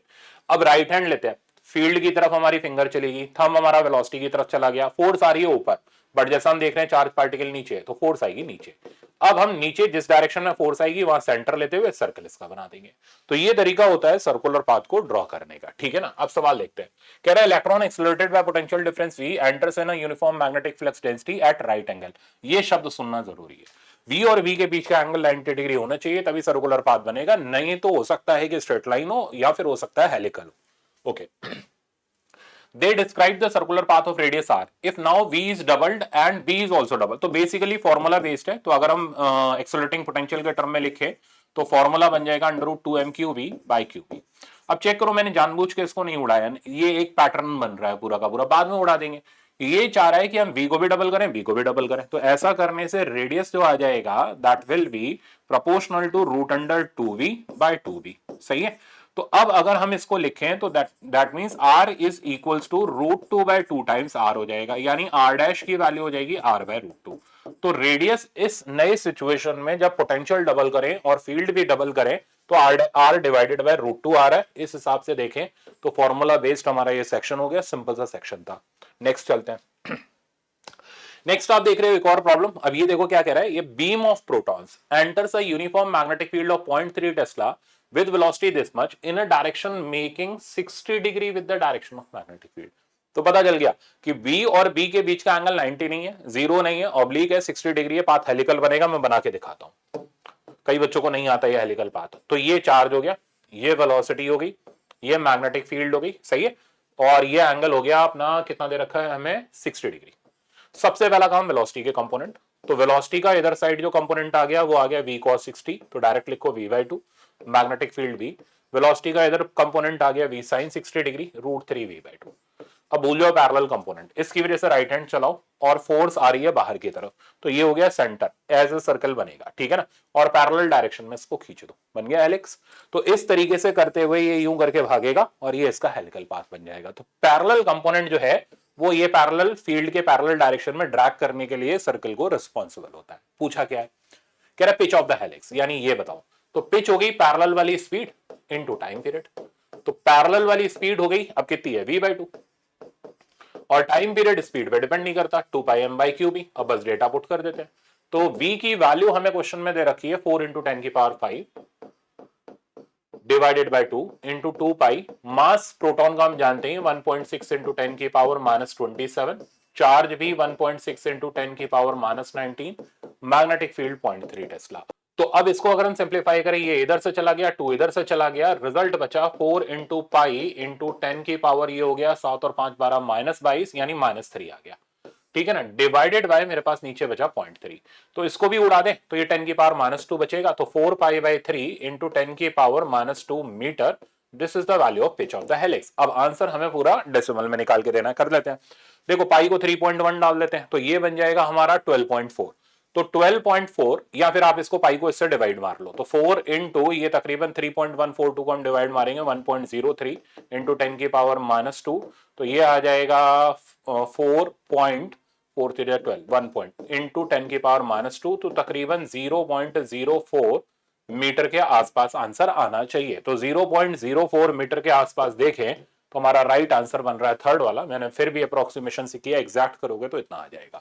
तो आई थिंक ये समझ आ गया होगा, थोड़ा सा कैलकुलेटिव था। नेक्स्ट, ये भी बहुत कॉमन प्रॉब्लम है, ठीक है ना। अब इसमें क्या हुआ, हम चार्ज पार्टिकल को बाहर से प्रोजेक्ट कर रहे हैं। कौन सा चार्ज पार्टिकल है, कह रहा है Q/m। अब हमने दे नहीं रखा, पॉजिटिव लेते हुए चल लेते हैं। कहता है charge to mass ratio alpha दे रखा है, एंटर कर रहा है मैग्नेटिक फील्ड में, और मैग्नेटिक फील्ड में इसकी स्पीड दे रखी है, और बड़ी अजीब सी स्पीड दे रखी है 2 अल्फा dB। गजब स्पीड दे रखी है। कहता है ये बताओ कि क्या होगा, इसमें क्या सीन होल्ड करे। मैंने ऑप्शन टिक कर रखा, उस पर मत जाओ। अब देखो इसमें सबसे पहले हम ये चेक करेंगे कि यहां जो रेडियस है वो इस width of magnetic field region से बड़ा है या छोटा है। तो पहले रेडियस निकालते हैं, अगर ये बड़ा होगा या छोटा होगा फिर आगे अकॉर्डिंगली बताता हूं। तो रेडियस का फॉर्मूला हमने डाला है mv/qb। अब देखो Q/m को वो बोल रहा है अल्फा, तो ये बन गया 1/α। v की वैल्यू हमने डाल दी जो दे रखी twice alpha dv divided by b। b से b कैंसिल हो गया, अल्फा से अल्फा कैंसिल हो गया, रेडियस आ गया 2d के बराबर। इसका मतलब इसका जो रेडियस है वो मैग्नेटिक फील्ड की जो चौड़ाई है उससे कम है। राइट हैंड लगाते हैं, फोर्स ऊपर आ रही है, ये सेंटर आ गया, दिस इज द रेडियस। तो ये चार्ज पार्टिकल ऐसे सेमी सर्कल बनाएगा और इधर से 180 डिग्री पर बाहर निकल जाएगा, ठीक है ना। जो 2πm/qb है वो पूरे सर्कल का। तो अगर सेमी सर्कल या किसी पार्शियल एंगल का निकालना हो तो वो निकालना बेहद आसान है, बस खाली उतना एंगल डाल दो। तो सेमी सर्कल का πm/qb, 90 डिग्री वाले का π/2m/qb and up to so on. तो बहरहाल हमें यहां से ये पता चला कि ये चार्ज पार्टिकल सेमी सर्कल बना के निकलेगा, और जो दूरी हो जाएगी जहां से निकलेगा वो हो जाएगी 2r के बराबर। यानी इस a से b तक का जो डिस्टेंस, पहले भी मैंने बताया, कई बार पूछा गया है, ये डिस्टेंस 2r हो गया, यानी 4d हो गया। तो इस हिसाब से अगर आंसर मैच करें तो angle subtended by charge particle at the centre is 2π, ऐसा नहीं है, वो एंगल पाई है। Charge will move on a circular path and will come out from the magnetic field at distance 4d from the point of insertion, यानी इस point से 4d distance पर ये बाहर निकलेगा। ये ऑप्शन हमारा करेक्ट है। Time for which particle will be in magnetic field, वो हो गया πm/qb, तो π/α भी होना चाहिए, 2 बोल रहा है इसलिए गलत हो गया।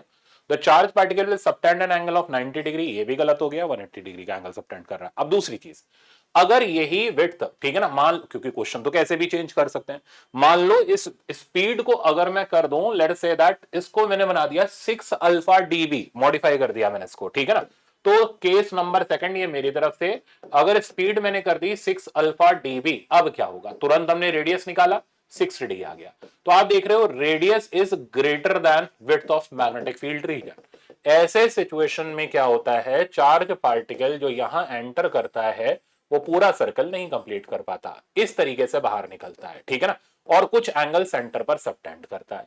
जितना एंगल पर बाहर निकलता है वही वो सेंटर पर सबटेंड करता है, इस एंगल को हम डेविएशन बोलते हैं, ठीक है ना। अब एग्जामिनर ये डेविएशन पूछता है, तो तरीका क्या होता है, हम ये राइट एंगल ट्रायंगल बनाते हैं, ये तो हो गया रेडियस, ये हो गया width of magnetic field region which is 4d, फट से साइन थीटा की वैल्यू ले लेते हैं, तो साइन थीटा यानी अब एंगल सबटेंडेड साइन थीटा हो जाएगा d बाई आर, ठीक है ना, या फिर ऐसे बोलूं 4d बाई आर, तो 4d बाई आर में r की वैल्यू डाले 60, तो 2/3, तो इतना एंगल वो सेंटर पर सबटेंड कर रहा है। अब टाइम निकालना है तो वो टाइम हो जाएगा theta m by Q B, ठीक है ना, जहां थीटा की वैल्यू हम इधर से डालेंगे साइन इनवर्स 2/3 और time spend in the region of magnetic field theta m by Q B. तो ये दो स्पेशल केसेस बनते हैं जिसपे बेस्ड आपके सवाल हो जाते हैं, मैंने पहले भी कराए हुए हैं, तो इस बार थोड़ा मॉडिफाई करके मैंने आपको करा दिया। नेक्स्ट पर चलते हैं। नेक्स्ट आप देख रहे हो फोर्स ऑन वायर। अब एक करंट कैरिंग वायर को अगर हम मैग्नेटिक फील्ड रीजन में रखते हैं, ठीक है ना, तो उस पे लगती है एम्पियरन फोर्स, और ये एम्पियरन फोर्स निकालने का तरीका होता है I L effective into B. L effective क्या होता है, वायर के हेड और टेल के बीच का ये जो डिस्प्लेसमेंट वेक्टर आप देख रहे हो जो कि करंट के डायरेक्शन में लिया जाता है, तो this vector is called L effective, सही है। तो आई एल बी, इसमें ध्यान रखना है एल और बी, एल इफेक्टिव और बी जो होने चाहिए आपस में परपेंडिकुलर होने चाहिए। अगर ये कुछ एंगल पर इंक्लाइंड है तो यही formula I L B sine theta बन जाता है। अगर एल इफेक्टिव और बी पैरेलल हो गए तो ये फोर्स हमारे पास जीरो आ जाती है। जैसे जैसे मान लो मैं ये एग्जांपल ले लूं, ठीक है ना, मान लो ये हमारे पास सेमी सर्कल वाली वायर है, इस तरीके का आपके में आया हुआ है और मैग्नेटिक फील्ड इधर है, ठीक है ना, हमने पट से पकड़ा, हमें तो मतलब ही नहीं सेमी सर्कल है कौन सा सर्कल है, हमने तो एल इफेक्टिव ले लिया, करंट इधर जा रहा था तो एल इफेक्टिव हमने ए से बी की तरफ ले लिया, this is L effective which is equals to 2r। अब हमने देखा इन दोनों के बीच का एंगल तो 0 डिग्री है, यानी इस पे लगने वाली जो फोर्स होगी वो 0 की, ऐसे करके चेक करते हैं। दूसरा, मान लो यही सेमी सर्कल है, ठीक है ना, और मैग्नेटिक फील्ड अंदर की तरफ है, ठीक है ना, अब हमने फिर से एल इफेक्टिव देखा, ये एल इफेक्टिव हो गया, ठीक है ना, विच इज इक्वल्स टू 2r। अब एल इफेक्टिव और बी के बीच का एंगल कितना हो गया, 90 डिग्री, अब जरूर फोर्स आएगी, और अब फोर्स की वैल्यू हो जाएगी I L effective into B, L effective की जगह आ जाएगा 2r, तो 2r आई बी। डायरेक्शन, तो डायरेक्शन देखने के लिए फिर से राइट हैंड पाम रूल इस्तेमाल करते हैं, फिंगर हमारी फील्ड की तरफ, अब अंगूठा करंट की तरफ, ठीक है ना, और पाम हमें फोर्स बताती है। तो करंट हमने एल इफेक्टिव वाला ही ले रखा है, इसी तरफ ले रखा है, तो राइट हैंड अंदर गया, ये करंट हो गया, तो फोर्स आ रही है ऊपर की तरफ। तो इस पूरे के पूरे सेमी सर्कल पर जो रिजल्टिंग फोर्स एक्ट करेगी वो ऊपर की तरफ करेगी। तो ये होती है एल इफेक्टिव टेक्निक जिससे हम इन सवालों को करते हैं। आ जाओ, अब आप देख रहे हो यहां पर हमारे पास दो पैरेलल करंट कैरिंग कंडक्टर है, ठीक है ना, दो पैरेलल करंट कैरिंग कंडक्टर अगर सेम डायरेक्शन में करंट कैरी करते हैं तो एक दूसरे को अट्रैक्ट करेंगे, और अगर अपोजिट डायरेक्शन में करंट है तो ये एक दूसरे को रिपेल करेंगे, ठीक है ना। यहां पर बीम में भी सवाल आ जाता है, ठीक है ना, अगर एक चार्ज पार्टिकल की बीम है, ठीक है ना, अब ये इसमें एक सवाल और पूछा जाता है कि ये यार करंट कैरिंग कंडक्टर, इनमें इलेक्ट्रॉन भी तो जा रहे हैं, ठीक है ना, तो बताओ इलेक्ट्रोस्टैटिक क्यों नहीं लिया, सिर्फ मैग्नेटिक क्यों लिया। तो कंडक्टर में नेट चार्ज जीरो होता है, फ्लो ऑफ इलेक्ट्रॉन होता है, ठीक है ना, तो इलेक्ट्रोस्टैटिक कंडक्टर में नहीं लग सकता। कहां लग सकता है, दो बीम के बीच में लग सकता है, वहां इलेक्ट्रोस्टैटिक भी लगेगा मैग्नेटिक भी लगेगा, ठीक है ना। इलेक्ट्रोस्टैटिक मैग्नेटिक से ज्यादा पावरफुल होता है, इसलिए इलेक्ट्रोस्टैटिक को ही लेते हुए चलेंगे दो बीम के बीच में। और अगर हमारे पास दो चार्ज पार्टिकल है और तो उनके बीच में भी इलेक्ट्रोस्टैटिक लगेगा मैग्नेटिक लगेगा, रिजल्टेंट इलेक्ट्रोस्टैटिक से देखा जाएगा। अगर कंडक्टर के साथ किसी को पेयर किया गया तो कंडक्टर तो न्यूट्रल हो गया, अब न्यूट्रल और चार्ज बॉडी के बीच में तो इलेक्ट्रोस्टैटिक नहीं लगेगा, तो वहां सिर्फ मैग्नेटिक से रिजल्ट देखा जाएगा। ये इसका कंसेप्ट होता है, हिडन कंसेप्ट होता है जो काफी पूछा जाता है। बाकी ये जो फोर्स लगती है, इस फोर्स का formula mu naught by 4 pi 2 I1 I2 du divided by L। Same direction में करंट कैरिंग कंडक्टर है तो अट्रैक्ट करेंगे, अपोजिट डायरेक्शन में तो रिपेल कर। इस पे भी एनसीईआरटी का कंसेप्ट है। ये रहा, ये पूरा का पूरा आपका एनसीईआरटी का पोर्शन है, ठीक है ना, जो कि कई बार कंसेप्चुअल में डाला गया है तो इसलिए मैंने यहां रख दिया। क्या किया गया इस एक्सपेरिमेंट में, ये स्प्रिंग है बैटरी के सोर्स से कनेक्ट करके मरकरी के अंदर डिप कर दी गई, ठीक है ना। ये कहता है बताओ क्या होगा तो हम ही बता देते क्या होगा, इतनी लंबी रामायण कौन पड़ेगा। तो करंट इस कॉइल में फ्लो करेगा, तो सपोज करो इस तरीके से करंट इन कॉइल्स में फ्लो कर रहा है, ये कॉइल सेम डायरेक्शन में करंट कैरी कर रही है, तो ये एक दूसरे को कर लेंगी अट्रैक्ट, सही है।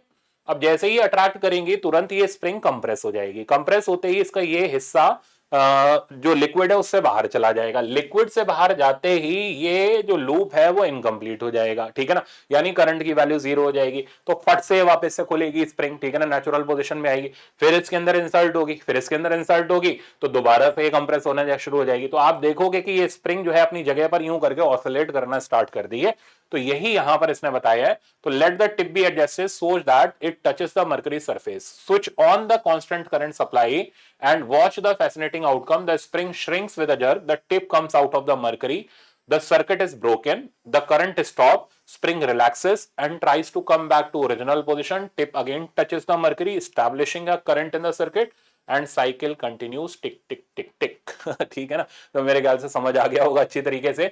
तो कुल मिलाकर के हमसे कंसेप्चुअल पूछा जाता है क्या होगा, स्प्रिंग एक्सपैंड हो जाएगी, कंप्रेस हो जाएगी, या स्प्रिंग में कंटिन्यूअसली क्या करेगी अपनी जगह पर ऑसिलेट करेगी, तो जवाब होगा ये ऑसिलेट करेगी, ठीक है ना, क्योंकि सर्किट ब्रेक हो जाएगा इसका।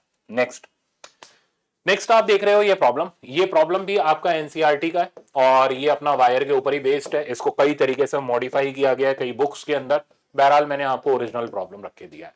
कह रहे straight horizontal conducting rod of length 0.45 and mass 60 gram is suspended bye 2 vertical thread, तो हमने 2 वर्टिकल थ्रेड से एक रॉड को सस्पेंड कर दिया, लेंथ है 0.45 की, और इसमें करंट जो चल रहा है वो आई का ले लेते हैं, आई की वैल्यू हमें 5 एम्पियर दे रखी है क्वेश्चन में, और ये कह रहा है मास इसका 60 ग्राम है, तो 0.06 केजी ले लेते हैं। तो ये कह रहा है when what magnetic field should be set up normal to the conductor in order such that tension is 0। तो देखो इधर लग रही है टेंशन, इधर लग रही है टेंशन, ये हम अच्छे से जानते हैं, रोटेशनल मोशन में आप देख चुके हो। नीचे लग रहा है mg, तो अगर आप टेंशन को 0 करना चाहते हो मैग्नेटिक फोर्स ऊपर की तरफ होनी चाहिए, तो उस हिसाब से अगर हम देखें तो फील्ड अंदर तब फोर्स ऊपर की तरफ आएगी, यानी इसमें आप फील्ड अंदर की तरफ की स्विच ऑन करोगे, अब जाके एम्पीरियन फोर्स आएगी जो mg को बैलेंस करेगी। एक जुगाड़ दूंगा इसके अंदर बहुत बढ़िया सा, ठीक है ना। तो Amperian force ILB equals to हमने mg किया, अब जो भी हमें निकालना है किसका वैल्यू निकालना है, मैग्नेटिक फील्ड का वैल्यू निकालना है, तो b का वैल्यू हमारे पास हो गया mg डिवाइडेड बाय IL। अब मास हमें अवेलेबल है 0.06, g की वैल्यू हो गई 10, करंट हमारे पास 5 और लेंथ हो गई 0.45। बस अब आप इसको सॉल्व कर लो, ये टेस्ला में मैग्नेटिक फील्ड आ जाएगी। मेन खेल अगला वाला है, अगला वाला कह रहा है what will be the total tension in the wire, total tension if the direction of current is reverse. अब देखो अगर आप करंट का डायरेक्शन को रिवर्स कर दोगे तो ये एम्पीरियन फोर्स नीचे आने लग जाएगी। अब जो टोटल टेंशन होगी, करंट का डायरेक्शन मैंने इधर कर दिया, ठीक है ना, magnetic field as it is है, तो एम्पीरियन फोर्स नीचे की तरफ आ गई, mg भी नीचे की तरफ आ गया, और नई टेंशन हम t डैश ले लेते हैं, इधर भी हम t डैश ले लेते हैं, तो टोटल टेंशन 2t डैश हो गई mg प्लस ILB। अब पता ही लोग क्या कहेंगे, सर b तो निकाला नहीं तो ILB हम कैसे निकालेंगे, ठीक है ना, तो लेंदी हो गया सवाल। यही जुगाड़ यार, ILB का मैग्नीट्यूड mg के बराबर था, तो क्यों ILB के चक्कर में बड़े हो, 2mg क्यों नहीं लिख रहे, ये दिमाग क्यों नहीं लगा रहे। तो इस तरीके से अगर आप दिमाग लगाओगे कैलकुलेशन छूमंतर हो जाएगी, और ये खूब पूछा जाता है, ठीक है ना, इसलिए एनसीईआरटी वाला रखा था। तो ट्वाइस ऑफ mg हम करेंगे, तो m तो पता है 0.06, g की वैल्यू हो गई 10, तो रिजल्ट आ गया ये हमारे पास 0.6 1.2, तो 1.2 न्यूटन का टोटल टेंशन इन दोनों में मिला करके लगेगा 2t डैश। अगर किसी एक में पूछे आधा कर दो उसको उठा के, गेम ओवर। नेक्स्ट आप देख रहे हो ये प्रॉब्लम, ये भी खूब कॉमन है, कई बार मैंने कराया हुआ है। तो यहां पर क्या करना है, एक क्लोज लूप है और एक वायर रखी हुई है, नेट फोर्स इनके बीच की निकालनी है। जनरलाइज कर दे रहा हूं, ये d ले लेते हैं, इसकी विड्थ b ले लेते हैं, length of the conductor l ले लेते हैं। अब देखो खेल क्या है, खेल ये है कि ये दोनों तो अट्रैक्ट करेंगे, सही है, और इन दोनों के बीच में रिपल्शन होगा। अब क्योंकि ये फोर्स जो होती है अट्रैक्शन या रिपल्शन वाली, या दो कंडक्टर के बीच वाली, इनवर्सली प्रोपोर्शनल टू आर होती है, डिस्टेंस कम तो फोर्स ज्यादा, तो जो पास है वो डोमिनेट करेगा, यानी नेट फोर्स जो होगी वो अट्रैक्शन वाली ज्यादा होगी एज कंपैरिजन टू रिपल्शन। बस गेम खत्म। तो इस पे लगने वाली नेट फोर्स इधर की तरफ होगी, यानी लूप जो होगा वायर की तरफ अट्रैक्ट करेगा, ठीक है। तो अब इस नेट फोर्स को हम कैलकुलेट कर लेते हैं। तो ये नेट फोर्स आ गई F attraction minus F repulsion, formula mu naught by 4 I1 I2 by R into L, ठीक है ना, L हो गया लेंथ ऑफ वायर। अब बड़े ध्यान से रखना है इसको, तो mu naught by 4 twice I1 I2 L तो मैंने रख दिया। अब अट्रैक्शन वाले का डिस्टेंस है डी, तो 1/d माइनस रिपल्शन वाले का वायर से डिस्टेंस है d प्लस बी, तो 1/d प्लस बी। समझ गए होगे मेरे ख्याल से। तो जनरलाइज में मैंने कर दिया, जनरल रिजल्ट पूछा जाए तो आंसर दे सकते हो। तो फाइनल आ गया mu naught by 4 pi twice I1 I2 L into B by D times D plus B. Simplify करते हैं, ये हो गया 10 की पावर -7 ट्वाइस I1 I2 हमें देख लो कितने दे रखे हैं 5 और 2, ये भी बड़े आसान है, 10 हो गया। लेंथ हमें वायर की 10 सेंटीमीटर है। अच्छा एक मजे की बात यहां पर है, ठीक है ना, तो ये मजेदार बात ये है कि नीचे डी प्लस बी है, ऊपर एल और बी है, ठीक है ना, यानी ऊपर सेंटीमीटर स्क्वायर तो नीचे भी है, यूनिट कन्वर्जन की जरूरत नहीं। एल की जगह अपने पास आ गया 10 और बी की जगह मेरे पास आ गया 4, डी की जगह मेरे पास आ गया 1, ठीक है ना, और डी प्लस बी की जगह मेरे पास आ गया 5। गेम खत्म। तो 5 2 जा 10, ये इधर निपट गया। तो 4 2 8 2 16 इंटू 10 की पावर ये बना -6, तो 1.6 इंटू 10 की power -5 Newton. This is the value of net force. तो नेट फोर्स हमारे पास आ गई और बहुत तेज स्पीड से आई। राइट आंसर हो गया हमारा सेकंड वाला। तो मेरे ख्याल से आराम से आ गया होगा। नेक्स्ट पर चलते हैं।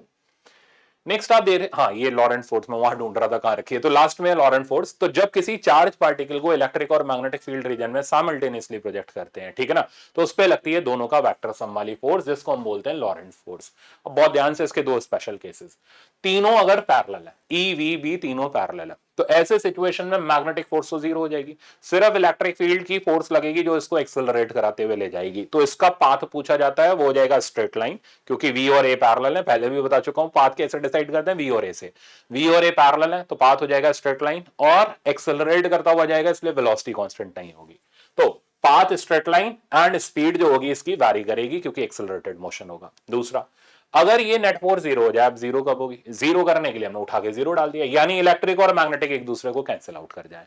ऐसा तब होगा जब ई वेक्टर की वैल्यू -v क्रॉस बी के बराबर हो, यानी v क्रॉस बी करने पर और e का वेक्टर लेने पर दोनों अपोजिट आए, तो इलेक्ट्रिक मैग्नेटिक कैंसिल आउट कर देगा।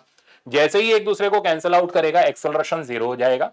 एक्सेलरेशन जीरो हो गया तो वेलोसिटी कांस्टेंट हो जाएगी, पाथ अगेन स्ट्रेट लाइन हो जाएगा, बट इसमें एक्सेलरेटेड नहीं होगा। ये दो चीजें हैं, ठीक है ना। अब यहां पर इस कंडीशन को एक्सपैंड करें तो रिजल्ट बनता है E बराबर B into V into sine theta. यहां से मिनिमम वेलोसिटी पूछी जाती है कि स्ट्रेट लाइन पाथ के लिए क्या रहेगी, इसको वेलोसिटी सिलेक्टर बोलते हैं। तो मिनिमम के लिए साइन थीटा की वैल्यू 90 डाल दो तो आ जाएगा E/b। तो कभी मिनिमम वेलोसिटी पूछी जाए 60 से आप E/b रेशियो से निकाल सकते हो। तो ये बड़ा इंटरेस्टिंग है, इस पे न्यूमेरिकल है, पढ़ो। कह रहा है पार्टिकल ऑफ मास 10 की पावर -26 kg एंड चार्ज इतना, ट्रैवलिंग विद वेलोसिटी इतना अलोंग पॉजिटिव एक्स डायरेक्शन। बहुत मतलब फैला फैला करके सवाल दिया होता है। तो वेलोसिटी दे रखी है, और ये वेलोसिटी दे रखी है कौन से, पॉजिटिव एक्स डायरेक्शन में 1.28 इंटू 10 की पावर 6 मीटर पर second. Okay, enters a region in which uniform electric field is this much. तो इलेक्ट्रिक फील्ड का हमें दे रखा है वैल्यू 102.4 इंटू 10 की पावर 3 न्यूटन पर कूलम, और माइनस के कैप मैं इधर लगा देता हूं। माइनस आपने देखा, मैंने उठा करके वेक्टर के साथ लगा दिया। मैग्नेटिक फील्ड हमें दे रखी है, और ये मैग्नेटिक फील्ड दे रखी है 8 इंटू 10 की पावर -2 वेबर पर मीटर स्क्वायर, और वेक्टर हो गया जे कैप। सही है। The direction of motion of the particle, तो भैया पहले एक्सेलरेशन निकालो, वेलोसिटी तो पता ही है, ठीक है ना। तो उसके लिए हम नेट फोर्स देखेंगे। नेट फोर्स हो गई electric force plus magnetic force. सही है। दोनों में क्यू कॉमन पकड़ो, E vector plus Q V cross B vector. तो अब हमें इसे सिंप्लीफाई करना है, ठीक है। तो क्यू को तो बाहर रहने दो, अभी मत डालो उसको, बाद में देखेंगे, पहले ई और वी क्रॉस बी का झमेला समझते हैं। ई वेक्टर है अपना इतना, तो 102.4 इंटू 10 की पावर 3, और वेक्टर हो गया माइनस के कैप। अब वी क्रॉस बी निकालते हैं, कहां गया वी ए रहा, कहां की तरफ था, एक्स एक्सिस की तरफ, तो वेक्टर लग गया आई कैप। बी कहां की तरफ है, वाई एक्सिस की तरफ है, जे कैप। आई क्रॉस बी करेंगे तो आई क्रॉस जे के कैप हो जाएगा। तो अब मल्टीप्लाई कर लो इसको और इसको बड़े केयरफुली, ठीक है ना। तो ये रिजल्ट बनेगा हमारा 8 8 64, 8 2 16 और 6 2 8 और 2 10, तो 10.24 इंटू 10 की पावर ये हमारे पास आ गया 4, वेक्टर के नाम पे आ गया के कैप। अब सिंप्लीफाई करें, एक बिंदु इधर सरका दें तो ये इसी के बराबर हो गया, निपट गया। ठीक है ना। तो यहां से ये पता चला कि नेट जो फोर्स है या नेट लॉरेंट फोर्स है वो जीरो है, यानी एक्सेलरेशन जीरो हो गया। अब बुद्धि लगाओ, एक्सेलरेशन जीरो हो गया मतलब इलेक्ट्रिक फोर्स ने मैग्नेटिक फोर्स को कैंसिल आउट कर दिया, एक्सेलरेशन ही नहीं है, तो वेलोसिटी कांस्टेंट हो गई, पाथ स्ट्रेट लाइन हो गया। तो वेलोसिटी कांस्टेंट हो गई, पाथ स्ट्रेट लाइन हो गया। अब देखो कैसे इसको रिजल्ट को निकलवाया मैंने, ठीक है ना। तो पाथ स्ट्रेट लाइन हो गया, तो ये कहां की तरफ जाएगा, जहां वेलोसिटी होगी वहीं जाएगा, आई कैप की तरफ, यानी इसका डायरेक्शन जो हो जाएगा वो हो जाएगा कहां गया, एक्स एक्सिस पर। मजेदार था ना। नेक्स्ट चलते हैं। नेक्स्ट आप देख रहे हो टॉर्क। अब हालांकि हम लोग मैग्नेटिक में भी लेते हैं जो अर्थ मैग्नेटिज्म वाला पोर्शन, बट फिर भी बता दो। अब एक करंट कैरिंग लूप को हमने रखा मैग्नेटिक फील्ड में, तो ये करंट कैरिंग जो लूप है ये बन जाता है डायपोल। और डायपोल देखना मैंने अभी बताया आपको रिंग वाले से केस में। तो करंट इसके अंदर आप देखो क्लॉकवाइज घूम रहा है, डायपोल आप देखो इसका नीचे की तरफ आ गया, ये हो गया एम वेक्टर। तो अब जब एम और बी के बीच में कुछ एंगल होता है, तो मैंने आपको इलेक्ट्रिक डायपोल में बताया था पी और ई के बीच में एंगल होगा तो लगेगी टॉर्क। टॉर्क का फॉर्मूला होता है एम क्रॉस पी। सही है। मैग्नीट्यूड अगर हम इस टॉर्क का देखें तो आ जाएगा M B sine theta. M की वैल्यू डालें तो वो हो जाएगी N I A B sine theta. तो ये हो गई किसी कॉइल के ऊपर लगने वाली टॉर्क। मैटर करता है एंगल, अगर एंगल 0 डिग्री है यानी M vector B vector parallel है तो टॉर्क हो जाएगी 0। अच्छा, अब इसकी पोटेंशियल एनर्जी भी होगी। पोटेंशियल एनर्जी का फॉर्मूला हो जाएगा माइनस एम डॉट बी। तो पूरा डायपोल वाला खेल चल रहा है, इसलिए मैं इसको अर्थ मैग्नेटिज्म में कराता हूं, M B cos theta. Minimum potential energy हो जाएगी माइनस एम बी, सही है, और मैक्सिमम हो जाएगी अपनी प्लस एम बी। सब कुछ वही चल रहा है। मिनिमम होगी तो स्टेबल इक्विलिब्रियम होगा, ठीक है, और मैक्सिमम होगी तो अनस्टेबल होगा। मिनिमम होगी तो थीटा की वैल्यू 0 डिग्री होगी, मैक्सिमम होगी तो थीटा की वैल्यू 180 डिग्री होगी। सारा खेल इसका है। Work done in rotating dipole, तो वो अपना हो जाएगा M B cos theta 1 minus cos theta 2। तो ये सारे के सारे हमारे बेसिक रिजल्ट्स हो गए जो डायपोल के ऊपर बेस्ड हैं। अब एक एनसीईआरटी का सवाल देखते हैं, फिर इसको हम नेक्स्ट लेक्चर में कंटिन्यू करेंगे। ये कह रहा है what is the force in each case. अब क्योंकि क्लोज लूप है तो एल इफेक्टिव तो 0 हो गया। एल इफेक्टिव 0 हो गया तो बी के बीच का एंगल देखना पड़ेगा, वो चाहे कुछ भी हो, जब एल इफेक्टिव ही 0 है तो फोर्स तो 0 हो जानी है। तो खैर इसने क्या क्या पूछा है, इसने पूछा है फोर्स, तो इसकी तो बीमारी खत्म 0। Which case correspond to stable equilibrium, जिसमें थीटा 0 डिग्री होगा वो स्टेबल इक्विलिब्रियम ढूंढ लेंगे हम। ये कह रहा है what is the torque on the loop, तो यानी एम और बी के बीच का एंगल देखना। आ जाओ, ये बहुत पूछा है टीजेई से लेकर के आपके एग्जाम तक। अब देखो ये घूम रहा है एंटी क्लॉकवाइज, तो इसका डायपोल मोमेंट हो गया अंदर, एम और बी हो गए परपेंडिकुलर, तो टॉर्क लग गई मैक्सिमम एम बी के बराबर। सही है। पोटेंशियल एनर्जी हो गई इसकी 0, तो ये कोई इक्विलिब्रियम में नहीं है, cos 90 0 होता है। इधर देखें तो करंट अगेन एंटी क्लॉकवाइज है, एंटी क्लॉकवाइज है। अच्छा मैंने यहां छोटी सी गड़बड़ कर दी, करंट एंटी क्लॉकवाइज है तो इसलिए डायपोल मोमेंट बाहर की तरफ आएगा। सही है, अभी इनकरेक्ट हो जाता आप चिल्लाते, तो एम बाहर की तरफ आएगा। खैर फर्क नहीं पड़ा, आंसर वही है। टॉर्क मैक्सिमम लगी एम बी के बराबर, पोटेंशियल एनर्जी 0 हो गई। यहां भी करंट एंटी क्लॉकवाइज है, ठीक है ना, डायपोल मोमेंट बाहर आया, टॉर्क मैक्सिमम लगी एम बी के बराबर, पोटेंशियल एनर्जी 0 हो गई। यहां चेक करते हैं। अब लूप यहां से ऐसे नहीं दी, देखो ऐसे करके करंट नहीं देखे, सामने जाना पड़ेगा। तो या तो राइट साइड पर आओ या लेफ्ट साइड। राइट साइड पर आए तो ये करंट क्लॉकवाइज दिख रहा है, एम वेक्टर इधर हो गया। सही है। एम बी अभी भी परपेंडिकुलर, टॉर्क मैक्सिमम हो गई, पोटेंशियल एनर्जी 0, कोई इक्विलिब्रियम नहीं। ऊपर वाले तीनों में कोई इक्विलिब्रियम नहीं। आ जाओ, अब ये तो टेढ़ा रखा हुआ है, ठीक है ना, इस तरीके से रखा हुआ है, तो इसमें करंट यूं करके चल रहा है, तो इसका डायपोल मोमेंट इधर आ गया। अब पागल होने की जरूरत नहीं है, एम बी के बीच का एंगल देखो, डायपोल मोमेंट एक्स वाई में आ रहा है, एम बी के बीच का एंगल 90 डिग्री है। इस एंगल से लोग परेशान रहते, तो 30 डिग्री का क्या काम, कोई काम नहीं अभी। तो टॉर्क हो गई एम बी के बराबर, पोटेंशियल एनर्जी हो गई 0। इस पे आओ, इसमें करंट यूं करके चल रहा है, अब इसका डायपोल मोमेंट देखोगे ऊपर आ जाएगा, ठीक है ना। ये हो गया एम का डायरेक्शन, थीटा हो गया 0, टॉर्क हो गई 0, पोटेंशियल एनर्जी हो गई माइनस एम बी मिनिमम, ये हो गया स्टेबल इक्विलिब्रियम। सही है। इस पे आ जाओ, करंट इस तरीके से चल रहा है, डायपोल मोमेंट घुस गया अंदर की तरफ, थीटा हो गया 180 डिग्री, टॉर्क तो हो गई 0, पोटेंशियल एनर्जी हो गई प्लस एम बी मैक्सिमम, ये हो गया अनस्टेबल इक्विलिब्रियम। मेरे ख्याल से अब तो सारा खेल समझ आ गया होगा। तो ये था आपका मैग्नेटिक का लेक्चर नंबर 1, जिसके अंदर मैंने इतनी सारी चीजें रखी थी। अब नेक्स्ट लेक्चर के अंदर हम लोग अर्थ मैग्नेटिज्म और डायपोल का और काम करेंगे, बट तब तक आप प्रैक्टिस जरूर कर लो, मास्टर शीट लगा लेना। मिलते हैं नेक्स्ट लेक्चर में। Thank you so much.